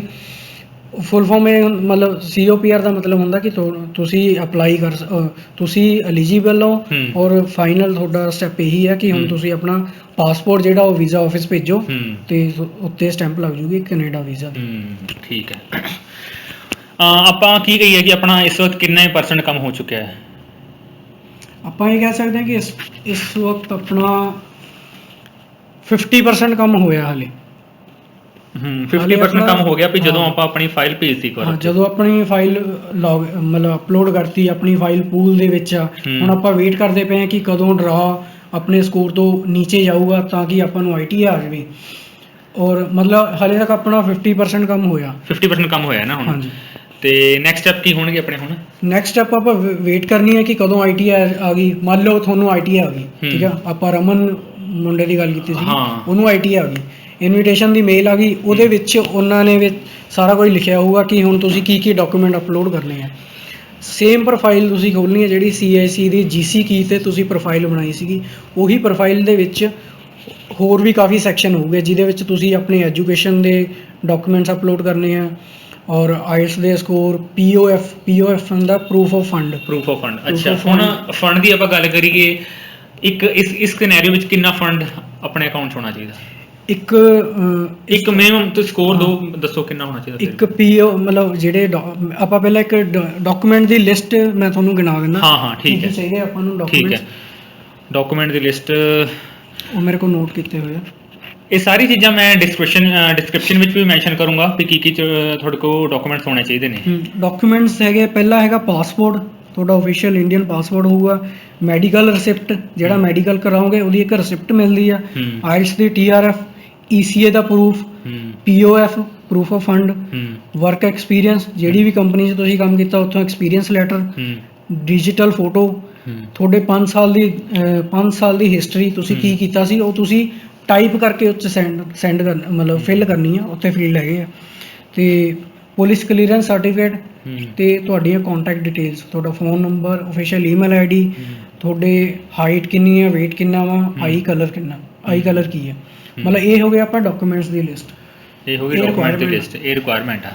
ਠੀਕ। ਹੁਣ ਜਦੋਂ ਆਪਾਂ ਨੂੰ ITI ਆਈ ਸੀ, ITI ਦੇ ਤੋਂ ਬਾਅਦ ਆਪਣੇ ਕੋਲ 60 ਦਿਨ ਹੁੰਦੇ ਆ, 60 ਡੇਜ਼ 'ਚ ਆਪਾਂ ਇਹ ਸਾਰੇ ਡਾਕੂਮੈਂਟਸ ਕਲੈਕਟ ਕਰਕੇ ਅਪਲੋਡ ਕਰਨੇ ਆ। ਉਸ ਤੋਂ ਪਹਿਲਾਂ ਅਗਰ ਆਪਾਂ CIC ਦੀ ਵੈਬਸਾਈਟ ਤੇ ਕਰਨੇ ਨਾ। ਹਾਂ, ਇਹ CAC ਦੀ ਜਿਹੜਾ ਆਪਾਂ ਅਕਾਊਂਟ ਪਹਿਲਾਂ ਕ੍ਰੀਏਟ ਹਾਂ, ਕੀਤਾ ਹਾਂ, ਸੀਗਾ ਹਾਂ। ਉਹਦੇ ਵਿੱਚ ਹੀ ਅਪਲੋਡ ਕਰਨੇ ਆ। ਉਹਦੇ ਵਿੱਚ ਸਾਰੇ ਅਗਰ ਆਪਾਂ 60 ਦਿਨਾਂ 'ਚ ਨਹੀਂ ਕਰ ਸਕਦੇ ਹੂੰ। ਮਤਲਬ ਕੰਮ ਖਤਮ ਆ। ਮਤਲਬ ਸਾਰਾ ਕੁਝ ਦੁਬਾਰਾ ਕਰਨਾ ਪੈਣਾ। ਸਾਰਾ ਕੁਝ ਮਤਲਬ ਤੁਹਾਨੂੰ ਫਿਰ ਦੁਬਾਰਾ ਵੇਟ ਕਰਨੀ ਪੈਣੀ ਆ, ITA ਦੁਬਾਰਾ ਹੋਊਗੀ। ਮਤਲਬ ਇਹ ਤਾਂ ਇੱਕ ਕਹਿ ਲਓ ਕਿ ਤੁਸੀਂ 골ਡਨ ਚਾਂਸ ਸੀਗਾ, ਉਹ ਤੁਸੀਂ ਮਿਸ ਕਰਦਾ। 60 ਦਿਨ ਹੁੰਦੇ ਆ, 60 ਦਿਨਾਂ ਦੇ ਵਿੱਚ ਤੁਸੀਂ ਆਪਣੇ ਸਾਰੇ ਡਾਕੂਮੈਂਟ ਅਪਲੋਡ ਕਰਨੇ ਆ। ਕੋਈ ਤੁਹਾਨੂੰ ਲੱਗਦਾ ਵੀ ਕੋਈ ਇਹੋ ਜਿਹਾ ਡਾਕੂਮੈਂਟ ਆ ਜਿਹਦੇ ਲਈ ਬੰਦਾ ਪਹਿਲਾਂ ਤਿਆਰੀ ਕਰਕੇ ਰੱਖ ਸਕਦਾ ਤਾਂ ਕਿ ਉਹ ਡਾਕੂਮੈਂਟ ਉਸ ਵੇਲੇ ਆਪਾਂ ਨੂੰ ਦਿੱਕਤ ਨਾ ਦੇਵੇ, ਜਿਹੜਾ 60 ਦਿਨ 'ਚ ਆਪਾਂ ਨਹੀਂ ਮਿਲ ਸਕਦਾ? ਤੁਹਾਨੂੰ ਲੱਗਦਾ ਕੋਈ ਇਹੋ ਜਿਹਾ ਕੋਈ ਡਾਕੂਮੈਂਟ ਹੈਗਾ ਆ ਜਿਹਦੇ ਤੁਹਾਨੂੰ ਪ੍ਰੋਬਲਮ ਆਈ ਹੋਵੇ ਵੀ ਆਹ ਡਾਕੂਮੈਂਟ ਤੇ ਪਰੇਸ਼ਾਨੀ ਹੋਈ ਆ, ਇਹਦੇ ਕਰਕੇ ਸ਼ਾਇਦ ਮੇਰਾ ਚਾਂਸ ਮਿਸ ਹੋ ਸਕਦਾ ਸੀਗਾ ਬਟ ਹੋਇਆ ਨਹੀਂ? ਕੁਛ ਇੱਦਾਂ ਦਾ ਡਾਕੂਮੈਂਟ? ਹਾਂ, ਕਾਫੀ ਡਾਕੂਮੈਂਟਸ ਹੈਗੇ ਜਿਹੜੇ ਆਪਾਂ ITA ਤੋਂ ਪਹਿਲਾਂ ਵੀ ਪ੍ਰਿਪੇਅਰ ਕਰ ਸਕਦੇ ਹਾਂ, ਕੁਝ ਡਾਕੂਮੈਂਟ ਦੀ ਲਿਸਟ ਜਿਵੇਂ ਕਿ ਆਪਣਾ ਪਾਸਪੋਰਟ ਹੋ ਗਿਆ, ਡਿਜੀਟਲ ਫੋਟੋ, ਠੀਕ ਆ। ਮੈਡੀਕਲ ਤੁਸੀਂ ਪਹਿਲਾਂ ਨਹੀਂ ਕਰਾ ਸਕਦੇ। PCC ਹੈਗਾ, ਪੁਲਿਸ ਕਲੀਅਰੈਂਸ ਸਰਟੀਫਿਕੇਟ ਤੁਸੀਂ ਪਹਿਲਾਂ ਕਰਾ ਸਕਦੇ ਹੋ। ਉਹਨੂੰ ਬਹੁਤ ਟਾਈਮ ਲਾ ਲੈਂਦਾ, ਖਾਸ ਕਰਕੇ ਪੰਜਾਬ ਦੇ ਵਿੱਚ। ਲੁਧਿਆਣੇ 'ਚ ਮੈਂ ਗੱਲ ਕਰਾਂ, ਮੈਨੂੰ 45 ਡੇਜ਼ ਲੱਗੇ ਸੀਗੇ PCC। ਇਹ ਚੀਜ਼ ਨੋਟ ਡਾਊਨ ਕਰਨ ਵਾਲੀ ਆ ਵੀ ਜਿਹੜਾ ਇਹ ਡਾਕੂਮੈਂਟ ਦੀ ਗੱਲ ਕਰ ਰਹੇ ਆ ਉਹ ਤੁਸੀਂ ਪਹਿਲਾਂ ਕਰਾ ਕੇ ਰੱਖੋ ਜੇ ਤੁਸੀਂ ਕੈਨੇਡਾ ਵਿੱਚ ਜਾਣ 'ਚ ਇੰਟਰਸਟਡ ਹੋ, ਕਿਉਂਕਿ ਇੱਦਾਂ ਜਿੱਦਾਂ ਭਾਈ ਨੇ ਦੱਸਿਆ ਵੀ 45 ਦਿਨ ਲੱਗ ਜਾਂਦੇ, ਬਹੁਤ ਜ਼ਿਆਦਾ ਟਾਈਮ ਆ, ਤੇ ਇਸ ਲਈ ਪਹਿਲਾਂ ਕਰਾ ਕੇ ਰੱਖੋ ਆਪਣਾ ਡਾਕੂਮੈਂਟ। ਠੀਕ ਹੈ ਜੀ, ਅੱਗੇ ਚੱਲਦੇ ਹਾਂ ਆਪਾਂ। ਔਰ ਇੱਕ ਹੋਰ ਚੀਜ਼ ਹੈਗੀ ਆਪਣੇ ਵਰਕ ਐਕਸਪੀਰੀਅੰਸ। ਇਹ ਵੀ ਐਕਸਪੀਰੀਅੰਸ ਸਰਟੀਫਿਕੇਟ ਤੁਸੀਂ ਜਿਹੜੀ ਕੰਪਨੀ 'ਚ ਕੰਮ ਕਰਦੇ ਪਏ ਹੋ ਜਾਂ ਪਹਿਲਾਂ ਕੰਪਨੀ 'ਚ ਕੰਮ ਕਰ ਲਿਆ, ਉਹਨਾਂ ਤੋਂ ਪਹਿਲਾਂ ਹੀ ਕਢਵਾ ਲਓ। ਮੋਸਟਲੀ ਇੰਡੀਆ ਦੇ ਵਿੱਚ ਜਿਹੜੀਆਂ IT companies the work experience the format ਹੁੰਦਾ, ਉਹ ਸਿੰਪਲ 3-4 ਲਾਈਨਾਂ 'ਚ ਹੁੰਦਾ। ਠੀਕ ਹੈ ਜੀ। ਕਿ ਦਿਸ ਇਜ਼ ਟੂ ਸਰਟੀਫਾਈ ਕਿ ABC ਬੰਦੇ ਨੇ ਆਹ ਕੰਪਨੀ 'ਚ ਕੰਮ ਕੀਤਾ, ਆਹ ਡੇਟ ਤੋਂ ਆਹ ਡੇਟ। ਬਟ ਇਹ ਸਫੀਸ਼ੀਐਂਟ ਨਹੀਂ ਹੈ। ਠੀਕ ਹੈ। ਕਿਉਂਕਿ ਜਿਹੜੀ ਸਪੋਜ਼ ਕਰੋ ਤੁਸੀਂ ਵੀ ਇੱਕ ਇਮੀਗ੍ਰੇਸ਼ਨ ਆਫਿਸਰ ਹੋ, ਕੈਨੇਡਾ ਬੈਠੇ ਹੋ, ਠੀਕ ਹੈ। ਤੁਸੀਂ ਇੰਡੀਅਨ ਬੰਦੇ ਦੀ ਵੈਲਿਊਏਸ਼ਨ ਕਰਨੀ ਹੈ ਕਿ ਇਹ ਬੰਦਾ ਫਲਾਣੀ ਕੰਪਨੀ 'ਚ ਕੰਮ ਕਰਦਾ ਪਿਆ, ਇੰਨੀ ਸੈਲਰੀ ਸੀ, ਕੀ ਵਰਕ। ਤੁਸੀਂ ਇੱਕ ਲੈਟਰ ਨੂੰ ਇਸ ਫਾਰਮੈਟ 'ਚ ਲਿਖਣਾ ਕਿ ਉਹ ਤੁਹਾਨੂੰ ਰੈਪਰੈਜ਼ੈਂਟ ਕਰੇ, ਉਹ ਆਫਿਸਰ ਨੂੰ। ਆਫਿਸਰ ਨੂੰ ਕੁਝ ਹੋਰ ਨਾ ਸਰਚ ਕਰਨਾ ਪਵੇ ਤੁਹਾਡੇ ਬਾਰੇ ਜਾਂ ਜਿੱਥੇ ਤੁਸੀਂ ਕੰਮ ਕੀਤਾ। ਸੋ ਫਾਰਮੈਟ ਬਹੁਤ ਇੰਪੋਰਟੈਂਟ ਹੈ ਇਹਦੇ ਵਿੱਚ। ਪਹਿਲੀ ਗੱਲ, ਇਹ ਕੰਪਨੀ ਦੇ ਆਫੀਸ਼ੀਅਲ ਲੈਟਰ ਹੈਡ ਤੇ ਹੋਣੀ ਚਾਹੀਦੀ ਹੈ। ਕੰਪਨੀ ਦਾ ਲੋਗੋ ਹੋਵੇ, ਲੈਟਰ ਹੈਡ ਹੋਵੇ, ਉੱਪਰ ਕੰਟੈਕਟ ਦੇ detail, phone number, email ID। ਫਿਰ ਮੈਂਸ਼ਨ ਕਰੇ ਕਿ ABC ਜਾਂ ਰਮਨ ਨੇ ਇਸ ਕੰਪਨੀ ਵਿੱਚ ਇੰਨੀ ਡੇਟ ਤੋਂ ਲੈ ਕੇ ਇੰਨੀ ਡੇਟ ਤੱਕ ਕੰਮ ਕੀਤਾ ਹੈ, ਜੌਬ ਕੀਤਾ, ਔਰ ਇਹਦੀਆਂ ਮੇਜਰ ਰਿਸਪੌਂਸਿਬਿਲਿਟੀਜ਼। ਠੀਕ ਹੈ ਜੀ। ਇੱਕ ਚੀਜ਼ ਆਉਂਦੀ ਹੈ NOC ਕੋਡ ਹੁੰਦਾ ਹਰ ਕੈਨੇਡੀਅਨ ਜੌਬ ਦਾ ਕੋਡ ਹੁੰਦਾ ਇੱਕ। ਜਿੱਦਾਂ ਵੈਬ ਡਿਵੈਲਪਰ ਦਾ ਕੋਡ ਹੈਗਾ 2175 2175 ਡਿਜ਼ਾਈਨਰ ਤੇ ਡਿਵੈਲਪਰ ਦਾ। ਸੋ ਤੁਸੀਂ NOC CIC ਦੀ ਵੈਬਸਾਈਟ ਤੋਂ ਦੇਖਣਾ ਕਿ ਤੁਹਾਡੀ ਜੌਬ ਦੀ ਰਿਸਪੌਂਸਿਬਿਲਿਟੀਜ਼ ਕੀ ਹੈ। ਉਹ 5-6 ਲਾਈਨਾਂ ਦੀਆਂ ਰਿਸਪੌਂਸਿਬਿਲਿਟੀਜ਼ ਹੁੰਦੀਆਂ, ਉਹਨਾਂ ਨੂੰ ਐਜ਼ ਇਟ ਇਜ਼ ਚੱਕੋ। ਆਪਣਾ ਜਿਹੜਾ ਐਕਸਪੀਰੀਅੰਸ ਸਰਟੀਫਿਕੇਟ ਤੁਸੀਂ ਕੰਪਨੀ 'ਚੋਂ ਲਿੱਤਾ ਵਾ ਜਾਂ ਲੈਣਾ, ਉਹਦੇ ਵਿੱਚ ਉਹਨਾਂ ਨੂੰ ਦੇਖੋ ਕਿ ਤੁਹਾਡੀ ਜੌਬ ਰਿਸਪੌਂਸਿਬਿਲਿਟੀ ਉਹਦੇ ਨਾਲ ਮੈਚ ਕਰਦੀਆਂ ਜਾਂ ਨਹੀਂ। ਐਟਲੀਸਟ 2 ਜਾਂ 3 ਜੌਬ ਰਿਸਪੌਂਸਿਬਿਲਿਟੀਜ਼ ਮੈਚ ਕਰਨੀਆਂ ਚਾਹੀਦੀਆਂ ਉਹਦੇ ਨਾਲ। ਹੁਣ ਐਕਸਪੀਰੀਅੰਸ ਲੈਟਰ ਦਾ ਜਿਹੜਾ ਆਪਾਂ ਫਾਰਮੈਟ ਲਿਖਾਂਗੇ ਉਹ ਹਰੇਕ ਦਾ ਡਿਫਰੈਂਟ ਹੋਊਗਾ, ਲੇਕਿਨ ਕੁਝ ਕਾਮਨ ਕ੍ਰਾਈਟੇਰੀਆ ਵੀ ਹੋਊਗਾ ਵੀ ਉਹ ਬੰਦਾ ਮੈਂਸ਼ਨ ਕਰ ਦੇਵੇ ਜਾਂ ਉਸ ਡਾਕੂਮੈਂਟ ਤੋਂ ਕਲੀਅਰ ਹੋ ਜਾਊਗਾ ਵੀ ਹਰੇਕ ਬੰਦਾ ਆਪਣੇ ਹਿਸਾਬ ਨਾਲ ਮੋਲਡ ਕਰਕੇ ਇੱਕ ਬਣਾ ਸਕਦਾ ਡਾਕੂਮੈਂਟ। ਹਾਂ, ਹਰੇਕ ਬੰਦਾ ਉਹ ਡਾਕੂਮੈਂਟ ਨੂੰ ਮੋਲਡ ਕਰਕੇ ਬਣਾ ਸਕਦਾ, ਕਿਉਂਕਿ ਉਹਦੇ ਵਿੱਚ ਆਪਾਂ ਬੇਸਿਕਲੀ ਇਹ ਮੈਂਸ਼ਨ ਕਰਨਾ ਕਿ ਤੁਹਾਡੀ ਸੈਲਰੀ ਕਿੰਨੀ ਸੀ ਕੈਨੇਡੀਅਨ ਡਾਲਰ 'ਚ। ਅਗਰ ਤੁਸੀਂ ਆਪਣੇ HR ਨੂੰ ਰਿਕੁਐਸਟ ਕਰੋ ਕਿ ਇਹਨੂੰ ਕਨਵਰਟ ਕਰਕੇ ਲਿਖਦਾ, ਉਹ ਜ਼ਿਆਦਾ ਵਧੀਆ ਵਾ। ਤੁਹਾਡੀ ਜਿਹੜੀ ਜੌਬ ਪ੍ਰੋਫਾਈਲ, ਲਾਈਕ ਮੇਰੀ ਜੌਬ ਪ੍ਰੋਫਾਈਲ ਸੀ ਵੈਬ ਡਿਵੈਲਪਰ, ਮੈਂ ਆਪਣਾ NOC ਕੋਡ ਵੀ ਨਾਲ ਲਿਖਾਤਾ ਸੀ। ਜਿਹੜਾ ਹੁਣ NOC ਕੋਡ ਦੀ ਗੱਲ ਕੀਤੀ, ਇਹ ਆਪਾਂ ਨੂੰ ਕਿੱਥੋਂ ਮਿਲੂਗਾ? NOC ਕੋਡ ਦੀ ਲਿਸਟ ਹੈਗੀ ਆ CIC ਦੀ ਅਫੀਸ਼ੀਅਲ ਵੈਬਸਾਈਟ ਤੇ। ਅੱਛਾ, ਇਹ ਡਾਕੂਮੈਂਟ ਆਪਾਂ ਨੂੰ ਉਹਨਾਂ ਤੋਂ ਮਿਲੂਗਾ? ਇਹ NOC ਕੋਡ ਲਿਖੇ ਹੋਏ ਆ। ਹਾਂ, ਉਹ ਤੁਸੀਂ ਸਿਰਫ NOC ਕੋਡ। ਇਹ ਮੈਂਸ਼ਨ ਕਿੱਥੇ ਕਰਨਾ ਆਪਾਂ? ਇਹ ਆਪਾਂ ਮਤਲਬ ਪਲੱਸ ਪੁਆਇੰਟ ਆ, ਅਗਰ ਤੁਸੀਂ ਐਕਸਪੀਰੀਅੰਸ ਸਰਟੀਫਿਕੇਟ ਦੇ ਵਿੱਚ ਮੈਂਸ਼ਨ ਕਰ ਇਹਨੂੰ ਲਿਖ ਦਿੰਦੇ ਹੋ NOC ਕੋਡ ਇਹਨੂੰ ਲਿਖ ਸਕਦੇ ਹਾਂ NOC ਕੋਡ ਨੂੰ। ਤੇ ਉਹ ਜਦੋਂ ਜਿਹੜਾ ਆਪਾਂ ਫਾਰਮੈਟ ਸ਼ੇਅਰ ਕਰਾਂਗੇ ਉਹਦੇ 'ਚ ਤਾਂ ਦੱਸਿਆ ਵੀ ਇਸ ਲਾਈਨ ਤੋਂ ਬਾਅਦ ਤੁਸੀਂ ਇੱਥੇ ਲਿਖਣਾ, ਇਹਦਾ ਕੁਝ ਦੱਸਿਆ? ਹਾਂ, ਉਹਦੇ ਵਿੱਚ ਮਤਲਬ ਪੂਰਾ ਐਜ਼ ਇਟ ਇਜ਼ ਲਿਖਿਆ ਹੋਇਆ ਕਿ ABC ਪਰਸਨ ਨੇ ਆਹ ਕੰਪਨੀ ਦੇ ਵਿੱਚ ਆਹ ਵਾਲੇ NOC ਤੇ ਇੰਨੇ ਤੋਂ ਇੰਨੇ ਜੌਬ ਕੀਤੀ ਸੀ, ਇਹਦੀ ਪਰ ਵੀਕ ਕਿੰਨੇ ਆਵਰ ਜੌਬ ਸੀਗੀ। ਇੰਡੀਆ ਦੇ ਵਿੱਚ ਆਪਾਂ ਵੀਕਲੀ ਕੰਮ ਨਹੀਂ ਕਰਦੇ, ਇਸ ਲਈ ਇਹ ਜ਼ਰੂਰੀ ਹੈ ਕਿ ਪਰ ਵੀਕ ਤੁਸੀਂ ਕਿੰਨੇ ਆਵਰ ਕੰਮ ਕਰਦੇ ਸੀ। ਠੀਕ ਹੈ। ਔਰ ਤੁਹਾਡੀ ਸੈਲਰੀ ਕਿੰਨੀ ਸੀ, ਜੌਬ ਰਿਸਪੌਂਸਿਬਿਲਿਟੀ ਕਿੰਨੀ ਸੀ। ਐਂਡ ਤੇ ਜਿਹੜਾ ਫੁਟਰ ਆਉਂਦਾ ਉਹਦਾ ਐਕਸਪੀਰੀਅੰਸ ਲੈਟਰ ਦਾ, ਉਹਦੇ ਵਿੱਚ ਤੁਸੀਂ ਮੈਂਸ਼ਨ ਤੁਹਾਡੇ HR ਦੇ sign, stamp, email ID, phone number. ਇਹ ਜੋ ਬਹੁਤ ਜ਼ਰੂਰੀ ਹੈ ਚੀਜ਼ਾਂ। ਔਰ ਆਪਣੇ HR ਦੇ ਨਾਲ ਵੀ ਗੱਲ ਕਰਕੇ ਰੱਖੋ ਕਿ ਅਗਰ ਕੈਨੇਡੀਅਨ ਇਮੀਗ੍ਰੇਸ਼ਨ ਆਫਿਸਰ ਤੋਂ ਕਾਲ ਆਉਂਦੀ ਹੈ ਜਾਂ ਈਮੇਲ ਆਉਂਦੀ ਆ, ਉਹ ਤੁਹਾਡੇ ਬਾਰੇ ਦੱਸ ਦੇਣ ਕਿ ਹਾਂ ਇਹ ਪਰਸਨ ਨੇ ਇੱਥੇ ਕੰਮ ਕੀਤਾ ਸੀਗਾ। ਇਹ ਸੀਗਾ ਮਤਲਬ ਆਪਾਂ ਇਹ ਚੀਜ਼ਾਂ ਸਿਰਫ 60 ਦਿਨਾਂ ਦੇ 60 ਦਿਨਾਂ ਤੋਂ ਪਹਿਲਾਂ ਆਪਾਂ ਇਹ ਚੀਜ਼ ਪ੍ਰਿਪੇਅਰ ਕਰ ਸਕਦੇ ਹਾਂ, ਤਾਂ ਕਿ ਜਿਹੜਾ ਆਪਣੇ 60 ਦਿਨ ਦੇ ਵਿੱਚ ਟਾਈਮ ਵੇਸਟ ਹੋਣਾ ਸੀਗਾ ਉਹ ਨਾ ਹੋਵੇ। ਠੀਕ ਆ, ਤੁਸੀਂ ਮੈਡੀਕਲ ITA ਤੋਂ ਬਾਅਦ ਹੀ ਕਰ ਸਕਦੇ ਹੋ, ਕਿਉਂਕਿ ਜਿਹੜੇ ਵੀ ਹਸਪੀਟਲ 'ਚ ਤੁਸੀਂ ਮੈਡੀਕਲ ਕਰਾਉਣ ਜਾਓਗੇ ਉਹ ਤੁਹਾਨੂੰ ਪੁੱਛੂਗੇ ਕਿ ਤੁਸੀਂ ਆਪਣੀ ITA ਲੈਟਰ ਦਿਖਾਓ। ਉੱਥੇ ਤੁਹਾਨੂੰ ITA ਲੈਟਰ ਦਿਖਾਣੀ ਪੈਂਦੀ, ਉਸ ਲੈਟਰ ਦੇ ਬੇਸ ਤੇ ਆਪਣੀ ਉਹ ਮੈਡੀਕਲ ਕਰਕੇ ਦੇਣਗੇ ਆਪਾਂ ਨੂੰ। ਔਰ ਮੈਡੀਕਲ ਮੋਸਟਲੀ ਅਪੋਲੋ ਹਸਪੀਟਲ 'ਚ ਹੀ ਹੁੰਦਾ, ਲੁਧਿਆਣੇ ਜਿਹੜਾ ਅਪੋਲੋ, ਉਹਨਾਂ ਦੀ ਆਨਲਾਈਨ ਅਪਾਇੰਟਮੈਂਟ ਹੈਗੀ ਆ। ਉਹਦਾ ਵੈਬਸਾਈਟ ਦਾ ਐਡਰੈਸ ਨੀਚੇ ਪਾ ਦਾਂਗੇ, ਉੱਥੇ ਤੁਸੀਂ ਜਾਓ, 4500 ਰੁਪਇਆ ਲੱਗਦਾ, ਕੋਈ ਏਜੰਟ ਦੀ ਲੋੜ ਨਹੀਂ ਹੈਗੀ।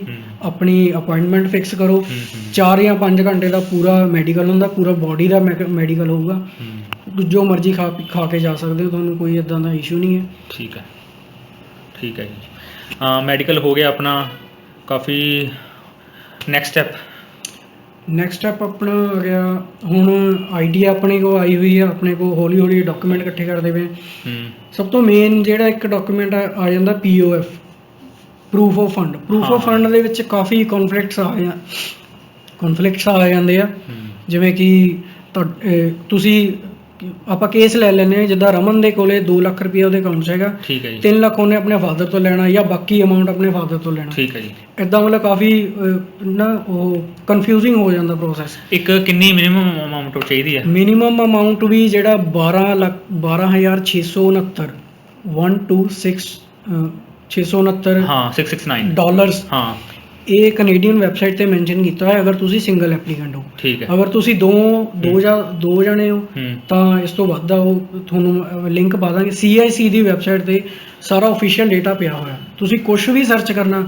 ਹੋਰ ਬਹੁਤ ਵੈਬਸਾਈਟਾਂ ਹੈਗੀਆਂ, canadavisa.com ਹੈਗੀਆਂ, ਮਤਲਬ ਲੋਕਾਂ ਨੇ ਆਪਣੀਆਂ ਬਣਾਈਆਂ ਹੋਈਆਂ, ਕਈ ਕੰਸਲਟੈਂਟ ਨੇ ਆਪਣੀਆਂ ਬਣਾਈਆਂ, ਬਟ ਉਹਨਾਂ ਤੇ ਆਫੀਸ਼ੀਅਲ ਇਨਫੋਰਮੇਸ਼ਨ ਨਹੀਂ ਹੁੰਦੀ। ਸੋ ਜੋ ਵੀ ਦੇਖਣਾ, ਤੁਸੀਂ ਆਪਣੀ NSV ਕੋਡ ਦੇਖਣਾ, ਤੁਸੀਂ ਕਿੰਨੇ ਫੰਡ ਅਮਾਊਂਟ ਚਾਹੀਦੇ, ਕੀ ਡਾਕੂਮੈਂਟ ਚਾਹੀਦੇ, ਤੁਹਾਡੀ ਫੋਟੋਗ੍ਰਾਫ ਲਈ ਕੀ ਰਿਕੁਆਇਰਮੈਂਟਸ ਹੈ। ਡਿਜੀਟਲ ਫੋਟੋਗ੍ਰਾਫਸ ਦਾ ਵੀ ਹੈਗਾ ਕਿ 33 mm ਉੱਪਰੋਂ ਇੰਨੀ ਸਪੇਸ ਹੋਵੇ, ਬੈਕਗਰਾਊਂਡ ਕਿਹੜੇ ਕਲਰ ਦੀ ਹੋਵੇ, ਮਤਲਬ ਇਹ ਸਾਰੀ ਇੰਸਟਰਕਸ਼ਨ CIC ਦੀ ਵੈਬਸਾਈਟ ਤੇ ਹੈਗੀ ਆ। ਸੋ ਅਗਰ ਤੁਸੀਂ ਸਿੰਗਲ ਐਪਲੀਕੈਂਟ ਹੋ ਤਾਂ ਤੁਹਾਨੂੰ $12,000 $12,669 ਆਪਣੇ ਅਕਾਊਂਟ 'ਚ ਮਤਲਬ ਮੇਨਟੇਨ ਕਰਨੇ ਪੈਣੇ ਜਦੋਂ ਤੁਸੀਂ ਫਾਈਲ ਅਪਲੋਡ ਕੀਤੀ।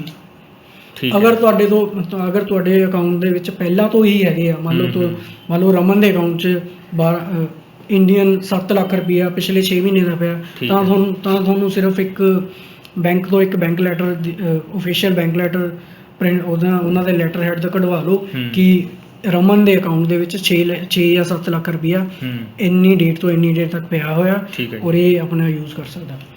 ਇਹ ਸੀਗਾ ਰਮਨ ਦਾ ਕੇਸ। ਅਗਰ ਉਹਦੇ ਕੋਲ ਪਿਛਲੇ 6 ਮਹੀਨੇ ਪੁਰਾਣਾ ਫੰਡ ਪਿਆ, ਠੀਕ ਹੈ। ਹੁਣ ਆਪਾਂ ਕੇਸ ਲੈਂਦੇ ਆ, ਹੁਣ ਆਪਾਂ ਇੱਕ ਹੋਰ ਕੇਸ ਲੈਂਦੇ ਹਾਂ ਜਿਹਦੇ ਵਿੱਚ ਇੱਕ ਬੰਦੇ ਕੋਲ ਕੋਈ ਵੀ ਫੰਡ ਦੇ ਨਾਂ ਤੇ ਕੁਛ ਰੁਪਈਆ ਨਹੀਂ ਹੈਗਾ। ਮੰਨ ਲਓ ਆਪਾਂ ਐਗਜ਼ਾਮਪਲ ਕਿਸੇ ਹੋਰ ਨਾਮ ਦੇ ਲੈ ਲੈਣ, ਮੰਨ ਲਓ ਇੱਕ ਨਾਮ ਹੈਗਾ ਮਨੋਜ, ਕੋਈ ਹੈਗਾ ਲੜਕਾ, ਉਹਦੇ ਅਕਾਊਂਟ 'ਚ ਹੈਗੇ ਨੇ 2 ਲੱਖ ਰੁਪਇਆ। ਚਲੋ ਮਨੋਜ ਦੇ ਅਕਾਊਂਟ 'ਚ 2 ਲੱਖ ਰੁਪਇਆ, ਹੁਣ ਉਹ POF ਪ੍ਰੂਫ ਕਿੱਦਾਂ ਲਗਾਊਗਾ? ਠੀਕ ਹੈ। POF ਲਈ ਉਹਨੂੰ ਮਨੋਜ ਨੇ ਕੀ ਕਰਨਾ, ਜਾਂ ਤਾਂ ਆਪਣੇ ਮਦਰ ਜਾਂ ਆਪਣੇ ਫਾਦਰ ਤੋਂ ਇੱਕ ਗਿਫਟ ਡੀਡ ਬਣਵਾਊਗਾ। ਗਿਫਟ ਡੀਡ ਦਾ ਪ੍ਰੋਸੈਸ ਥੋੜਾ ਲੰਬਾ ਵਾ, ਡਾਕੂਮੈਂਟ ਤੁਸੀਂ ਪਹਿਲਾਂ ਹੀ ਪ੍ਰਪੇਅਰ ਕਰ ਸਕਦੇ। ਇਹ ਵੀ ਜਿਹੜਾ POF ਦੀ ਮਤਲਬ ਡਾਕੂਮੈਂਟਸ ਹੈ ਸਾਰੇ ਤੁਸੀਂ ITA ਤੋਂ ਪਹਿਲਾਂ ਤਿਆਰ ਕਰ ਸਕਦੇ ਹੋ, ਤਾਂ ਕਿ ਤੁਹਾਡਾ ਟਾਈਮ ਸੇਵ ਹੋ ਜੇ। ਠੀਕ ਹੈ। ਹੁਣ 2 ਲੱਖ ਉਹਦੇ ਅਕਾਊਂਟ 'ਚ ਪਹਿਲਾਂ ਪਿਆ ਸੀਗਾ, ਉਹਨੂੰ ਚਾਹੀਦਾ 6,50,000 ਜਾਂ 60,000 ਰੁਪਇਆ ਹੋਰ ਚਾਹੀਦਾ, ਮਤਲਬ ਟੋਟਲ ਤੁਸੀਂ 6.25 ਲੱਖ ਰੁਪਇਆ ਆਪਣੇ ਅਕਾਊਂਟ 'ਚ ਜਮ੍ਹਾਂ ਕਰਨਾ ਹੁੰਦਾ। ਠੀਕ ਹੈ।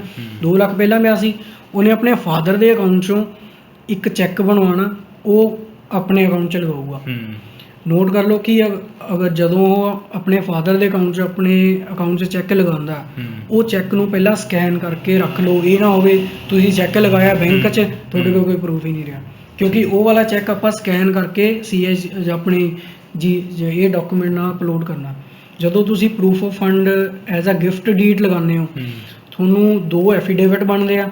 ਇੱਕ ਐਫੀਡੇਵਿਟ ਬਣੂਗਾ ਤੁਹਾਡੇ ਫਾਦਰ ਤੋਂ ਕਿ ਉਹਦੇ ਵਿੱਚ ਲਿਖਿਆ ਹੋਊਗਾ ਕਿ ਮੇਰੇ ਆਹ ਵਾਲੇ ਅਕਾਊਂਟ ਦੇ ਵਿੱਚ ਆਹ ਚੈੱਕ ਦੇ ਨਾਲ ਮੈਂ ਆਪਣੇ ਬੇਟੇ ਦੇ ਇਸ ਅਕਾਊਂਟ ਦੇ ਵਿੱਚ ਇੰਨੇ ਪੈਸੇ ਟ੍ਰਾਂਸਫਰ ਕਰ ਰਿਹਾ, ਔਰ ਇਹ ਮਤਲਬ ਪੂਰਾ ਫਰੀडम ਇਹਨੂੰ, ਇਹ ਜਿੱਦਾਂ ਮਰਜ਼ੀ ਯੂਜ਼ ਕਰ ਸਕਦਾ। ਠੀਕ ਹੈ। ਦੂਸਰਾ ਐਫੀਡੇਵਿਟ ਲੱਗੂਗਾ ਤੁਹਾਡੇ ਵੱਲੋਂ ਕਿ ਮੈਨੂੰ ਇਹ ਗਿਫਟ ਮਿਲਿਆ ਆਪਣੇ ਫਾਦਰ ਤੋਂ, ਔਰ ਮੈਂ ਮਤਲਬ ਪੂਰਾ ਲਾਇਬਲ ਆ, ਮੈਂ ਕਿਸੇ ਵੀ ਤਰ੍ਹਾਂ ਇਹ ਫੰਡ ਦੇ ਅਮਾਊਂਟ ਨੂੰ ਯੂਜ਼ ਕਰ ਸਕਦਾ। ਠੀਕ ਹੈ। ਤੀਸਰਾ ਲੱਗੂਗਾ ਸਕੈਨ ਕਾਪੀ ਆਫ ਚੈੱਕ। ਠੀਕ। ਜਿਹੜਾ ਚੈੱਕ ਤੁਸੀਂ ਫਾਦਰ ਦੇ ਅਕਾਊਂਟ 'ਚੋਂ ਆਪਣੇ ਅਕਾਊਂਟ 'ਚ ਲਗਾਇਆ ਉਹਦੀ ਸਕੈਨ ਕਾਪੀ ਲੱਗੂਗੀ। ਚੌਥਾ ਪ੍ਰੂਫ ਲੱਗੂਗਾ ਤੁਹਾਡੇ ਬੈਂਕ ਦੀ 3 ਮਹੀਨੇ ਦੀ ਸਟੇਟਮੈਂਟ। ਚਾਹੇ ਤੁਹਾਡੇ ਬੈਂਕ ਅਕਾਊਂਟ 'ਚ ਕੋਈ ਰੁਪਈਆ ਵੀ ਨਹੀਂ ਸੀਗਾ ਤਾਂ ਵੀ ਤੁਹਾਨੂੰ ਪਿਛਲੇ 3 ਮਹੀਨੇ ਦੀ ਸਟੇਟਮੈਂਟ ਅਟੈਚ ਕਰਨੀ ਹੈ। ਉਹ ਤੁਸੀਂ ਚਾਹੇ ਆਨਲਾਈਨ ਪ੍ਰਿੰਟ ਕਢਾ ਲਓ ਚਾਹੇ ਜਿੱਦਾਂ ਮਰਜ਼ੀ। ਠੀਕ। ਚੌਥਾ ਅਕਾਊਂਟ ਲੱਗੂਗਾ ਜਦੋਂ ਤੁਹਾਡੇ ਅਕਾਊਂਟ ਦੇ ਵਿੱਚ ਚੌਥੀ ਜਿਹੜਾ ਡਾਕੂਮੈਂਟ ਆ, ਜਦੋਂ ਤੁਹਾਡੇ ਅਕਾਊਂਟ ਦੇ ਵਿੱਚ ਪੂਰਾ 7 ਲੱਖ ਜਾਂ 6,70,000 ਰੁਪਏ ਜਮ੍ਹਾਂ ਹੋ ਗਿਆ, ਫਿਰ ਆਪਣੇ ਬੈਂਕ 'ਚ ਜਾਓ, ਬੈਂਕ ਦੇ ਮੈਨੇਜਰ ਨੂੰ ਕਹੋ ਕਿ ਇੱਕ ਮੈਨੂੰ ਬੈਲੈਂਸ ਸਟੇਟਮੈਂਟ ਕੱਢ ਦਿਓ। ਉਹਨੂੰ ਕਹਿਣਾ ਬੈਲੈਂਸ ਸਟੇਟਮੈਂਟ। ਕੋਈ ਰੁਪਈਆ ਨਹੀਂ ਲੈਣਾ ਉਹਨਾਂ ਨੇ, ਫ੍ਰੀ ਹੁੰਦਾ। ਸਿਰਫ ਉਹ ਆਪਣੇ ਲੈਟਰ ਹੈਡ ਤੇ ਤੁਹਾਡੇ ਨਾਂ ਦੀ ਤੁਹਾਡੇ ਨਾਂ ਤੇ ਕਿੰਨੇ ਪੈਸੇ ਉਹਨਾਂ ਦੇ ਅਕਾਊਂਟ 'ਚ ਹੈਗੇ ਆ ਉਸ ਡੇਟ ਦਾ ਪ੍ਰਿੰਟ ਆਊਟ ਕੱਢ ਕੇ ਨਾਲ ਸਟੈਂਪ ਲੱਗੀ ਹੋਊਗੀ, ਨਾਲ ਮੈਨੇਜਰ ਦੇ ਸਾਈਨ ਹੋਊਗੇ, ਔਰ ਲੈਟਰ ਹੈਡ ਤੇ ਹੋਵੇ ਤਾਂ ਬਹੁਤ ਵਧੀਆ। ਮੇਰਾ ਤਾਂ ਸਿੰਪਲ ਉਹਨਾਂ ਨੇ ਉਹ A4 ਸਾਈਜ਼ ਪੇਪਰ ਤੇ ਕੱਢਤਾ ਸੀ, ਕਹਿੰਦੇ ਕਿ ਸਾਡੇ ਲੈਟਰ ਹੈਡ ਖਤਮ ਹੋ ਗਿਆ SBI ਵਾਲੇ ਤੋਂ। ਤੇ ਮਤਲਬ ਇਹ 5 ਡਾਕੂਮੈਂਟ ਤੁਹਾਨੂੰ ਚਾਹੀਦੇ as a proof of fund. ਇਹ ਵੀ ਤੁਸੀਂ ITA ਤੋਂ ਪਹਿਲਾਂ ਪ੍ਰਿਪੇਅਰ ਕਰ ਸਕਦੇ ਹੋ, ਤੁਹਾਡਾ ਟਾਈਮ ਸੇਵ ਹੋ ਜਾਊਗਾ ਉਹਦੇ ਨਾਲ। ਠੀਕ ਹੈ। ਕਾਫੀ ਜ਼ਿਆਦਾ ਇਨਫੋਰਮੇਸ਼ਨ ਆਪਾਂ ਨੂੰ ਮਿਲ ਚੁੱਕੀ ਹਾਲ ਤੱਕ। ਆਪਣੇ ਕੋ ਮੰਨ ਲਓ ਹੁਣ ਸਾਰੇ ਡਾਕੂਮੈਂਟਸ ਆਪਣੇ ਕੰਪਲੀਟ ਸਾਰੇ ਡਾਕੂਮੈਂਟ ਕੰਪਲੀਟ ਹੋ ਗਏ। ਠੀਕ ਹੈ। ਇਹਦੇ ਵਿੱਚ ਆਪਾਂ ਮੈਡੀਕਲ ਵੀ ਹੋ ਗਿਆ, ECA ਵੀ ਹੋ ਗਈ, PCC ਪੁਲਿਸ ਕਲੀਅਰੈਂਸ ਸਰਟੀਫਿਕੇਟ ਵੀ। ਜਿੱਦਾਂ ਤੁਸੀਂ ਪਾਸਪੋਰਟ ਅਪਲਾਈ ਕੀਤਾ ਸੀ ਪਹਿਲੀ ਵਾਰੀ, ਉੱਦਾਂ ਹੀ ਪਾਸਪੋਰਟ ਦੀ ਸਾਈਟ ਤੇ ਜਾ ਕੇ ਅਪਾਇੰਟਮੈਂਟ ਲਓ। ਉਹਨਾਂ ਨੂੰ ਕਹੋ ਮੈਂ PCC ਕਰਾਣੀ ਹੈ, ਉੱਥੇ ਆਪਸ਼ਨ ਹੈਗਾ PCC ਦਾ, ਕਿਹੜੀ ਕੰਟਰੀ ਲਈ ਕਰਾਣੀ ਹੈ, ਕੈਨੇਡਾ ਉੱਥੇ ਸਿਲੈਕਟ ਕਰ ਲਓ। ਔਰ ਮਤਲਬ ਅਪਾਇੰਟਮੈਂਟ ਆ ਗਈ, ਫਿਰ ਤੁਸੀਂ ਉੱਥੇ ਜਾਓਗੇ। ਫਿਰ ਪੁਲਿਸ ਵਾਲੇ ਘਰੇ ਵੈਰੀਫਿਕੇਸ਼ਨ ਲਈ ਆਉਂਦੇ ਆ ਕਿ ਹਾਂ ਤੁਸੀਂ PCC ਫਿਲ ਕੀਤੀ ਸੀ। ਤੇ ਫਿਰ ਮਤਲਬ 45 ਦਿਨਾਂ ਬਾਅਦ ਫਿਰ ਤੁਹਾਨੂੰ ਉੱਥੇ ਪਾਸਪੋਰਟ ਆਫਿਸ ਜਾਣਾ ਪੈਣਾ, ਉੱਥੋਂ ਕਲੈਕਟ ਕਰਨਾ PCC, ਉਹਨੂੰ ਸਕੈਨ ਕਰੋ, ਅਪਲੋਡ ਕਰ ਦਿਓ PDF ਬਣਾ ਕੇ। ਠੀਕ ਹੈ। ਸਾਰੇ ਡਾਕੂਮੈਂਟ ਦੀ PDF ਬਣਨੀ ਹੈ, ਸਕੈਨ ਕਰਨੀ ਹੈ। ਫੋਨ ਨਾਲ ਫੋਟੋਆਂ ਖਿੱਚ ਕੇ ਨਾ ਕਰਿਓ। ਫਿਰ ਕਿੱਦਾਂ ਕਰੀਏ? ਮਤਲਬ ਓਫੀਸ਼ੀਅਲ ਜਿਹੜਾ ਸਕੈਨਰ ਹੁੰਦਾ, ਕਿਸੇ ਵੀ ਕੈਫੇ ਤੇ ਚੱਲੋ, ਸਕੈਨਰ ਨਾਲ ਸਕੈਨ। ਆਪਾਂ ਇੱਕ ਕੋਈ ਐਪ ਨਹੀਂ ਯੂਜ਼ ਕਰ ਸਕਦੇ ਕੈਮ ਸਕੈਨਰ ਕਰਕੇ? ਕੁਝ ਅੱਛੀ ਐਪਸ ਆਉਂਦੀ ਜਿਹਦੇ ਨਾਲ ਲੱਗਦਾ ਵੀ ਬਿਲਕੁਲ ਲੱਗਦਾ ਵਾ ਮਤਲਬ ਕਾਫੀ ਡਿਫਰੈਂਸ ਹੁੰਦਾ ਉਹਦੇ ਵਿੱਚ। ਹੁਣ ਮੰਨ ਲਓ ਆਪਣੀ ITA ਦੇ 60 ਦਿਨਾਂ ਦੇ ਵਿੱਚ ਆਪਾਂ ਸਾਰੇ ਡਾਕੂਮੈਂਟ ਕੰਪਲੀਟ ਹੋ ਗਏ। ਠੀਕ ਹੈ। ਡਾਕੂਮੈਂਟ ਆਪਾਂ ਅਪਲੋਡ ਕਰਤੇ। ਠੀਕ ਹੈ। ਔਰ ਜਿਹੜੀ 60 ਦਿਨਾਂ ਦੀ ਡੇਟ ਸੀਗੀ ਉਹ ਵੀ ਖਤਮ ਹੋ ਗਈ। ਹੁਣ ਤੁਸੀਂ ਕੀ ਕਰਨਾ? ਹੁਣ ਜਿੱਦਾਂ ਆਪਾਂ ਫੇਸਬੁੱਕ ਦੀਆਂ ਨੋਟੀਫਿਕੇਸ਼ਨ ਚੈੱਕ ਕਰਦੇ ਹਾਂ ਜਾਂ ਲੋਕਾਂ ਦੇ WhatsApp ਸਟੇਟਸ ਚੈੱਕ ਕਰਦੇ ਹਾਂ ਡੇਲੀ, ਉੱਦਾਂ ਤੁਹਾਨੂੰ ਆਪਣੀ CIC ਦੀ ਪ੍ਰੋਫਾਈਲ ਚੈੱਕ ਕਰਨੀ ਪੈਣੀ ਹੈ ਜਾਂ ਆਪਣੀ ਈਮੇਲ ਚੈੱਕ ਕਰਨੀ ਪੈਣੀ ਕਿ ਮੇਰਾ ਸਟੇਟਸ ਕੀ ਹੋ ਰਿਹਾ। ਠੀਕ ਹੈ। ਮੈਂ ਆਪਣਾ ਕੇਸ ਹੀ ਲੈ ਕੇ ਆਪਾਂ ਐਗਜ਼ਾਮਪਲ ਲੈ ਕੇ ਚੱਲਦੇ ਹਾਂ। ਮੈਂ 12 ਜੂਨ ਮੇਰੀ ਲਾਸਟ ਸੀਗੀ। 12 ਜੂਨ ਨੂੰ ਮੈਂ ਸਾਰੇ ਡਾਕੂਮੈਂਟ ਅਪਲੋਡ ਕਰਤੇ ਸੀਗੇ। ਠੀਕ ਹੈ। 12 ਜੂਨ ਤੋਂ ਲੈ ਕੇ ਮੈਨੂੰ ਫਿਰ ਇੱਕ ਮੇਲ ਆਈ ਸੀਗੀ ਮੈਡੀਕਲ ਦੀ, ਕਿਉਂਕਿ ਮੈਡੀਕਲ ਜਦੋਂ ਤੁਸੀਂ ਕਰਾ ਲੈਣੇ ਨਾ, ਉਹ ਇੱਕ ਰਿਸਿਪਟ ਦਿੰਦੇ ਆ ਪੋਲੋ ਵਾਲੇ, ਤੁਸੀਂ ਉਹ ਰਿਸਿਪਟ ਸਕੈਨ ਕਰਕੇ ਅਪਲੋਡ ਕਰਨੀ ਹੈ। ਮਤਲਬ ਤੁਸੀਂ ਆਪਣਾ ਮੈਡੀਕਲ ਵੀ ਇੱਧਰੋਂ ਆਪਣਾ ਰਿਸਿਪਟ ਦਾ ਪ੍ਰੂਫ ਕਰਤਾ ਕਿ ਹਾਂ ਮੈਡੀਕਲ ਮੇਰਾ ਹੋ ਗਿਆ, ਉੱਧਰੋਂ ਅਪੋਲੋ ਵਾਲਿਆਂ ਨੇ ਤੁਹਾਡੀ ਪ੍ਰੋਫਾਈਲ 'ਚ ਅਪਲੋਡ ਕਰ ਦੇਣਾ। ਠੀਕ ਹੈ। ਜਦੋਂ ਤੁਹਾਡਾ ਮੈਡੀਕਲ ਪਾਸ ਹੋ ਗਿਆ, ਮੈਨੂੰ 22 ਜੁਲਾਈ ਨੂੰ ਇੱਕ ਮੇਲ ਆਈ ਸੀਗੀ ਕਿ ਤੁਹਾਡਾ ਪਾਸਪੋਰਟ ਤੁਹਾਡਾ ਮੈਡੀਕਲ ਪਾਸ ਹੋ ਗਿਆ। ਠੀਕ ਹੈ। ਤਾਂ ਜਿਹੜੀ ਪ੍ਰੋਫਾਈਲ ਬਣੀ ਆ, ਪ੍ਰੋਫਾਈਲ ਦੇ ਵਿੱਚ ਪੂਰੇ ਕੁਐਸਚਨ ਲਿਖੇ ਹੋਏ ਆ ਕਿ ਤੁਹਾਡਾ ਮੈਡੀਕਲ ਪਾਸ ਹੋ ਗਿਆ ਜਾਂ ਨਹੀਂ, ਤੁਸੀਂ ਐਲੀਜੀਬਲ ਹੋ ਜਾਂ ਨਹੀਂ, ਉਹਦੇ ਸਟੇਟਸ ਇਦਾਂ ਟਿਕ ਮਾਰਕ ਹੁੰਦੇ ਰਹਿੰਦੇ ਆ। ਜਦੋਂ ਮੈਡੀਕਲ ਪਾਸ ਹੋ ਗਿਆ ਉੱਥੇ ਆ ਜਾਊਗਾ ਡੇਟ ਕਿ ਤੁਸੀਂ ਮੈਡੀਕਲ ਪਾਸ ਹੋ ਗਿਆ। ਠੀਕ ਹੈ। ਮੈਡੀਕਲ ਪਾਸ ਦੇ ਨਾਲ ਹੀ ਇੱਕ ਨੀਚੇ ਮੈਸੇਜ ਆਇਆ ਹੋਊਗਾ ਪ੍ਰੋਫਾਈਲ ਦੇ ਵਿੱਚ ਹੀ, ਮੈਸੇਜ ਦੇ ਵਿੱਚ ਇੱਕ ਬਾਇਓਮੈਟ੍ਰਿਕ ਕਰਾਉਣ ਲਈ ਇੱਕ ਓਫੀਸ਼ੀਅਲ ਲੈਟਰ ਹੁੰਦੀ ਹੈ PDF, ਉਹ ਤੁਸੀਂ ਪ੍ਰਿੰਟ ਆਊਟ ਕਢਾ ਲਿਓ। ਤੇ ਉਹ ਤੁਸੀਂ ਪ੍ਰਿੰਟ ਆਊਟ ਕਢਾ ਕੇ ਆਪਣੇ ਨੀਅਰ ਬਾਏ ਜਿਹੜਾ ਵੀ ਵੀਜ਼ਾ ਆਫਿਸ ਹੋਊਗਾ, ਜਲੰਧਰ, ਚੰਡੀਗੜ੍ਹ, ਦਿੱਲੀ ਜਿਹੜਾ ਵੀ ਹੈ, ਮੇਰਾ ਜਲੰਧਰ ਸੀਗਾ, ਔਰ ਉਹ ਲੈਟਰ ਤੁਸੀਂ ਨਾਲ ਲੈ ਕੇ ਜਾਣੀ ਹੈ। ਸਿੱਧਾ ਉੱਥੇ ਵੀਜ਼ਾ ਆਫਿਸ ਦੇ ਕਾਊਂਟਰ ਤੇ ਦਿਓ ਕਿ ਮੈਂ ਜੀ ਬਾਇਓਮੈਟ੍ਰਿਕ ਕਰਾਉਣਾ। ਸਿੰਪਲ ਆ, 5 ਜਾਂ 10 ਮਿੰਟ ਲੱਗਦੇ, ਅੰਦਰ ਕੋਈ ਫੀਸ ਨਹੀਂ ਲੱਗਣੀ, ਕਿਉਂਕਿ ਤੁਸੀਂ ਬਾਇਓਮੈਟ੍ਰਿਕ ਦੀ ਫੀਸ ਆ ਉਹ ਤੁਸੀਂ ਜਦੋਂ ਪ੍ਰੋਫਾਈਲ ਸਬਮਿਟ ਕੀਤੀ ਸੀ ITA ਦੀ, ਉਦੋਂ ਹੀ ਸਬਮਿਟ ਕਰਤੀ ਸੀ। ਆਪਾਂ ਇੱਥੇ ਇੱਕ ਸਟੈਪ ਭੁੱਲ ਗਏ, ਸਟੈਪ ਨਹੀਂ ਭੁੱਲੇ, ਸੌਰੀ, ਪੇਮੈਂਟ ਪੈਸਾ ਕਿੰਨਾ ਲੱਗਦਾ ਕੈਨੇਡਾ ਜਾਣ ਲਈ। ਉਹ ਹਾਂ ਸੱਚ ਯਾਰ, ਇਹ ਸਟੈਪ ਅਸੀਂ ਭੁੱਲ ਗਏ, ਸੌਰੀ। ਇਹ ਮਤਲਬ ਬਹੁਤ ਵੱਡਾ, ਬਹੁਤ ਕਰੂਸ਼ੀਅਲ ਪੁਆਇੰਟ ਸੀਗਾ ਇਹ, ਕਿਉਂਕਿ ਆਪਾਂ ਏਜੰਟਾਂ ਕੋਲੇ ਜਾਂਦੇ ਕਿ ਹਾਂ ਜੀ ਮੈਂ PR ਜਾਣੀ, ਲਿਆਓ ਜੀ 8 ਲੱਖ ਲਿਆਓ, 12 ਲੱਖ ਲਿਆ ਕੇ, ਮਤਲਬ ਇੰਨੀ ਫੀਸ ਮੰਗ ਰਹੇ।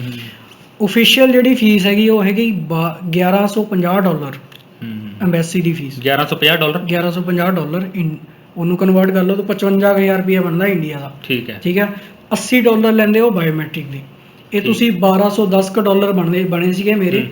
ਜਦੋਂ ਤੁਸੀਂ ਪ੍ਰੋਫਾਈਲ ਸਬਮਿਟ ਕਰਨੀ ਆ, ਡਾਕੂਮੈਂਟ ਸਾਰੇ ਅਪਲੋਡ ਇਹਦੇ ਨਾ ਪ੍ਰੋਫਾਈਲ ਦੇ ਵਿੱਚ ਸੈਕਸ਼ਨ ਬਣੇ ਹੋਏ ਆ। ਠੀਕ ਹੈ। ਜਿਹੜੀ ਤੁਹਾਡੀ GCA ਕੀ ਦੀ ਪ੍ਰੋਫਾਈਲ ਆ, ਪਹਿਲੇ ਸੈਕਸ਼ਨ 'ਚ ਤੁਸੀਂ ਆਪਣੀ ਕੰਟੈਕਟ ਡਿਟੇਲ ਭਰਨੀ ਆ, ਦੂਜੇ 'ਚ ਐਜੂਕੇਸ਼ਨ, ਤੀਜੇ 'ਚ ਵਰਕ ਐਕਸਪੀਰੀਅੰਸ, ਚੌਥੇ ਦੇ ਵਿੱਚ ਪਿਛਲੇ 10 ਸਾਲਾਂ ਦੀ ਹਿਸਟਰੀ, ਕਿ ਪਿਛਲੇ 10 ਸਾਲਾਂ 'ਚ ਤੁਸੀਂ ਕੀ ਕੀਤਾ, ਸਿਰਫ ਟਾਈਪ ਕਰਨਾ ਉਹਦੇ ਵਿੱਚ, ਲਿਖ ਕੇ ਦੱਸਣਾ ਕਿ ਮੈਂ ਇੰਨੇ ਤੋਂ ਆਹ ਸਾਲ ਤੋਂ ਆਹ ਸਾਲ ਤੱਕ ਮੈਂ ਜੌਬ ਕੀਤੀ, ਆਹ ਸਾਲ ਤੋਂ ਆਹ ਸਾਲ ਤੱਕ ਮੈਂ ਐਜੂਕੇਸ਼ਨ ਮਤਲਬ ਮੇਰੀ ਡਿਗਰੀ ਕੰਪਲੀਟ ਹੋਈ ਜੋ ਵੀ ਆ, ਤੇ ਪ੍ਰੈਜ਼ੈਂਟ ਵੀ ਦੱਸਣਾ ਤੁਸੀਂ ਹੁਣ ਕੀ ਕਰ ਰਹੇ ਹੋ। ਅਗਰ ਕੋਈ ਗੈਪ ਆ ਤੁਸੀਂ ਗੈਪ ਵੀ ਮੈਂਸ਼ਨ ਕਰ ਸਕਦੇ ਹੋ।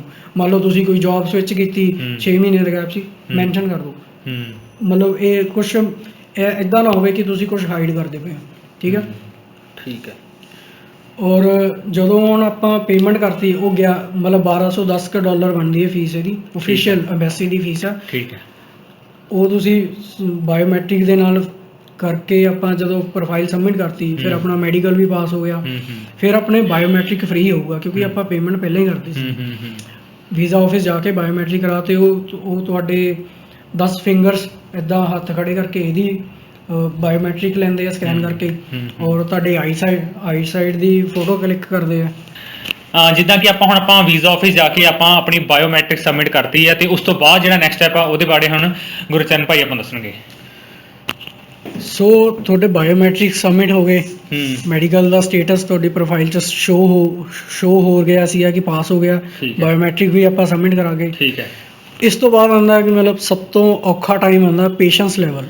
ਹੁਣ ਆਪਾਂ ਟੈਸਟ ਕਰਨੀ ਪੇਸ਼ੈਂਸ, ਮਤਲਬ ਆਪਣੀ ਪੇਸ਼ੈਂਸ ਤੁਸੀਂ ਚੈੱਕ ਕਰਨੀ ਹੈ ਇਹਦੇ ਤੇ।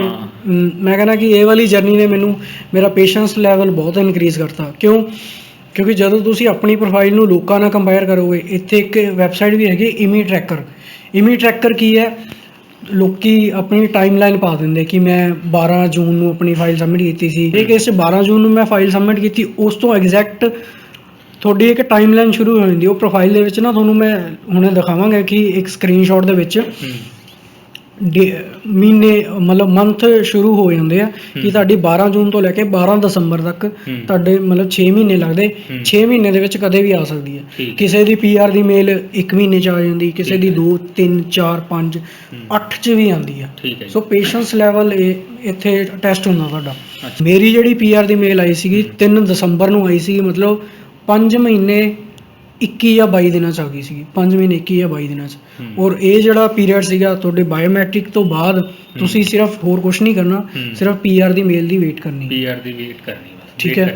ਮੈਂ ਸਿਰਫ CIC ਨੂੰ 2 ਵਾਰੀ ਕੰਟੈਕਟ ਕੀਤਾ ਸੀਗਾ। ਠੀਕ ਹੈ। ਔਰ ਇੱਕ ਟੈਲਨਾਓ ਐਪਲੀਕੇਸ਼ਨ ਹੈਗੀ ਹੈ, ਟੈਕਸਨਾਓ ਐਪਲੀਕੇਸ਼ਨ ਆ ਐਂਡਰੋਇਡ ਦੀ। ਠੀਕ ਹੈ। ਉਹਦੇ ਵਿੱਚ ਤੁਸੀਂ ਆਪਣਾ 64 ਜਦੋਂ ਏਰੀਆ ਕੋਡ ਭਰੋਗੇ ਤਾਂ ਤੁਹਾਨੂੰ ਇੱਕ ਕੈਨੇਡਾ ਦਾ ਨੰਬਰ ਮਿਲ ਜਾਂਦਾ। ਠੀਕ ਹੈ ਜੀ। ਕੈਨੇਡੀਅਨ ਨੰਬਰ ਮਿਲ ਜਾਂਦਾ, ਉਹਦੇ ਤੋਂ ਤੁਸੀਂ ਕਿਸੇ ਵੀ ਕੈਨੇਡੀਅਨ ਨੰਬਰ ਨੂੰ ਕਾਲ ਕਰ ਸਕਦੇ ਹੋ। ਮੈਂ CIC ਨੂੰ 2 ਵਾਰੀ ਕਾਲ ਕੀਤੀ ਸੀਗੀ, ਸ਼ਾਮੀ 5:30 ਵਜੇ ਕਰੋ ਸ਼ਾਮੀ। ਠੀਕ ਹੈ। ਤੇ CIC ਦੇ ਜਿਹੜੇ ਕਸਟਮਰ ਰਿਪਰੈਜ਼ੈਂਟੇਟਿਵ ਹੁੰਦੇ ਆ ਉਹਨਾਂ ਨਾਲ ਗੱਲ ਹੋ ਜਾਂਦੀ ਹੈ, ਉਹਨੂੰ ਦੱਸੋ ਆਪਣੀ ਡਿਟੇਲ, ਉਹ ਵੈਰੀਫਾਈ ਕਰਦੇ, ਫਿਰ ਉਹ ਤੁਹਾਡੀ ਪ੍ਰੋਫਾਈਲ ਦਾ ਸਟੇਟਸ ਦੱਸ ਦਿੰਦੇ ਆ ਕਿ ਤੁਹਾਡਾ ਐਲੀਜੀਬਿਲਟੀ ਚੈੱਕ ਹੋ ਗਈ ਜਾਂ ਨਹੀਂ, ਪੁਲਿਸ ਕਲੀਅਰੈਂਸ ਚੈੱਕ ਹੋ ਗਿਆ ਜਾਂ ਨਹੀਂ, ਬੈਕਗਰਾਊਂਡ ਚੈੱਕ ਹੋ ਗਿਆ ਜਾਂ ਨਹੀਂ। ਠੀਕ ਹੈ। ਤੇ ਮੈਂ ਜਦੋਂ ਦੂਸਰੀ ਵਾਰੀ ਮੈਂ ਕਾਲ ਕੀਤੀ, ਮੈਨੂੰ ਉਸ ਤੋਂ ਅਗਲੇ ਦਿਨ, ਮੈਂ 2 ਦਸੰਬਰ ਨੂੰ ਕੀਤੀ ਸੀ, 3 ਦਸੰਬਰ ਨੂੰ ਮੈਨੂੰ ਸਵੇਰੇ 9:30 ਵਜੇ ਮੇਲ ਆ ਗਈ ਸੀਗੀ। ਮੇਲ ਆਉਂਦੀ ਹੈ ਰੈਡੀ ਫॉर ਵੀਜ਼ਾ। ਸੋ ਆਪਾਂ ਹੁਣ ਇਹ ਮੇਲ ਮਤਲਬ ਇਹਨੂੰ ਗੋਲਡਨ ਮੇਲ ਵੀ ਕਹਿੰਦੇ ਆ। ਔਰ ਫਿਰ ਜਦੋਂ ਆਪਾਂ ਨੂੰ ਆਪਣੇ ਕੋਲ ਰੈਡੀ ਫॉर ਵੀਜ਼ਾ ਮੇਲ ਆ ਗਈ, ਉਹਦੇ ਵਿੱਚ ਲਿਖਿਆ ਹੁੰਦਾ ਕਿ ਤੁਸੀਂ ਆਪਣੀ 2 ਫੋਟੋਆਂ, ਡਿਜੀਟਲ ਫੋਟੋਆਂ ਜਿਹੜੀਆਂ ਤੁਸੀਂ ਪਹਿਲਾਂ ਖਿਚਾਈਆਂ ਸੀ, ਸੇਮ ਸਾਈਜ਼ ਦੀਆਂ ਨਾਲ ਆਪਣਾ ਓਰੀਜਨਲ ਪਾਸਪੋਰਟ, ਤੇ ਇਹ ਜਿਹੜੀ ਮੇਲ ਆਈ ਹੈ ਇਹਦਾ ਪ੍ਰਿੰਟ ਆਊਟ ਲੈ ਕੇ ਫਿਰ ਉਹੀ ਵੀਜ਼ਾ ਆਫਿਸ ਜਾਣਾ ਜਿੱਥੇ ਆਪਾਂ ਬਾਇਓਮੈਟ੍ਰਿਕ ਦਿੱਤੇ ਸੀਗੇ। ਉੱਥੇ ਜਾਓ, ਵੀਜ਼ਾ ਆਫਿਸ ਆਪਣਾ ਪਾਸਪੋਰਟ ਜਮ੍ਹਾਂ ਕਰਾ ਕੇ ਆ ਜਾਓ। ਉੱਥੇ ਪੈਸੇ ਵੀ ਲੱਗਦੇ ਆ, 440 ਰੁਪਏ ਫੀਸ ਸੀਗੀ, ਕਿ ਮੈਂ ਉਹ ਦੇ ਕੇ ਆਪਾਂ ਪਾਸਪੋਰਟ ਜਮ੍ਹਾਂ ਕਰਾ ਦਿੱਤਾ, ਜਮ੍ਹਾਂ ਕਰਾ ਕੇ ਵਾਪਸ ਆ ਜਾਓ। ਉੱਥੇ ਫਿਰ ਤੁਹਾਡੇ ਕੋਲ ਡਿਲੀਵਰੀ ਐਡਰੈਸ ਪੁੱਛਦੇ ਆ ਕਿ ਤੁਸੀਂ ਪਾਸਪੋਰਟ ਕਿੱਥੇ ਡਿਲੀਵਰ ਕਰਨਾ। ਤੁਸੀਂ ਆਪ ਵੀ ਉੱਥੇ ਜਾ ਕੇ ਮਤਲਬ ਲੈ ਸਕਦੇ ਹੋ। ਤੇ 1 ਹਫ਼ਤੇ ਦੇ ਵਿੱਚ ਜਿਹੜਾ ਪ੍ਰਾਈਵੇਟ ਡਿਲੀਵਰੀ ਵਾਲੇ ਹੁੰਦੇ ਆ, 1 ਹਫ਼ਤੇ ਦੇ ਵਿੱਚ ਪਾਸਪੋਰਟ ਆ ਜਾਂਦਾ ਤੁਹਾਡਾ। ਠੀਕ ਹੈ ਜੀ। ਉਹਦੇ ਉੱਤੇ 4 ਮਹੀਨੇ ਦਾ ਵੀਜ਼ਾ ਲੱਗਿਆ ਹੁੰਦਾ। ਮਤਲਬ ਮੇਰਾ ਅਪ੍ਰੈਲ 2020 ਤੱਕ ਦਾ ਵੀਜ਼ਾ। ਠੀਕ ਹੈ। ਤੇ ਹੁਣ ਆਪਾਂ ਉਸ ਤੋਂ ਪਹਿਲਾਂ ਲੈਂਡ ਕਰਨਾ ਉੱਥੇ। ਠੀਕ ਹੈ। ਤੇ ਮਤਲਬ ਆਹ ਸੀਗੀ ਪੂਰੀ ਜਰਨੀ। ਸੋ ਕਿਵੇਂ ਆਇਲਟਸ ਤੋਂ ਲੈ ਕੇ PR ਮੇਲ ਤੱਕ ਦਾ ਪ੍ਰੋਸੈਸ ਸੀਗਾ। ਹੂੰ ਤੇ ਬਾਕੀ ਆਪਾਂ ਸਾਰੀ ਡਿਟੇਲ ਜਿੰਨੇ ਡਾਕੂਮੈਂਟਸ ਹੈਗੇ, ਕਿਹੜੇ ਕਿਹੜੇ ਲਿੰਕਸ ਹੈਗੇ ਆ, ਉਹ ਸਾਰੇ ਨੀਚੇ ਡਿਸਕ੍ਰਿਪਸ਼ਨ 'ਚ ਪਾ ਦਾਂਗੇ। ਤੇ ਬਾਕੀ ਸਾਰੇ ਸਟੈਪਸ ਇੱਕ ਇੱਕ ਕਰਕੇ ਅਸੀਂ ਡਿਸਕ੍ਰਿਪਸ਼ਨ 'ਚ ਐਡ ਕਰਾਂਗੇ, ਜਿਹਨੂੰ ਤੁਸੀਂ ਫੋਲੋ ਕਰਨਾ ਆ।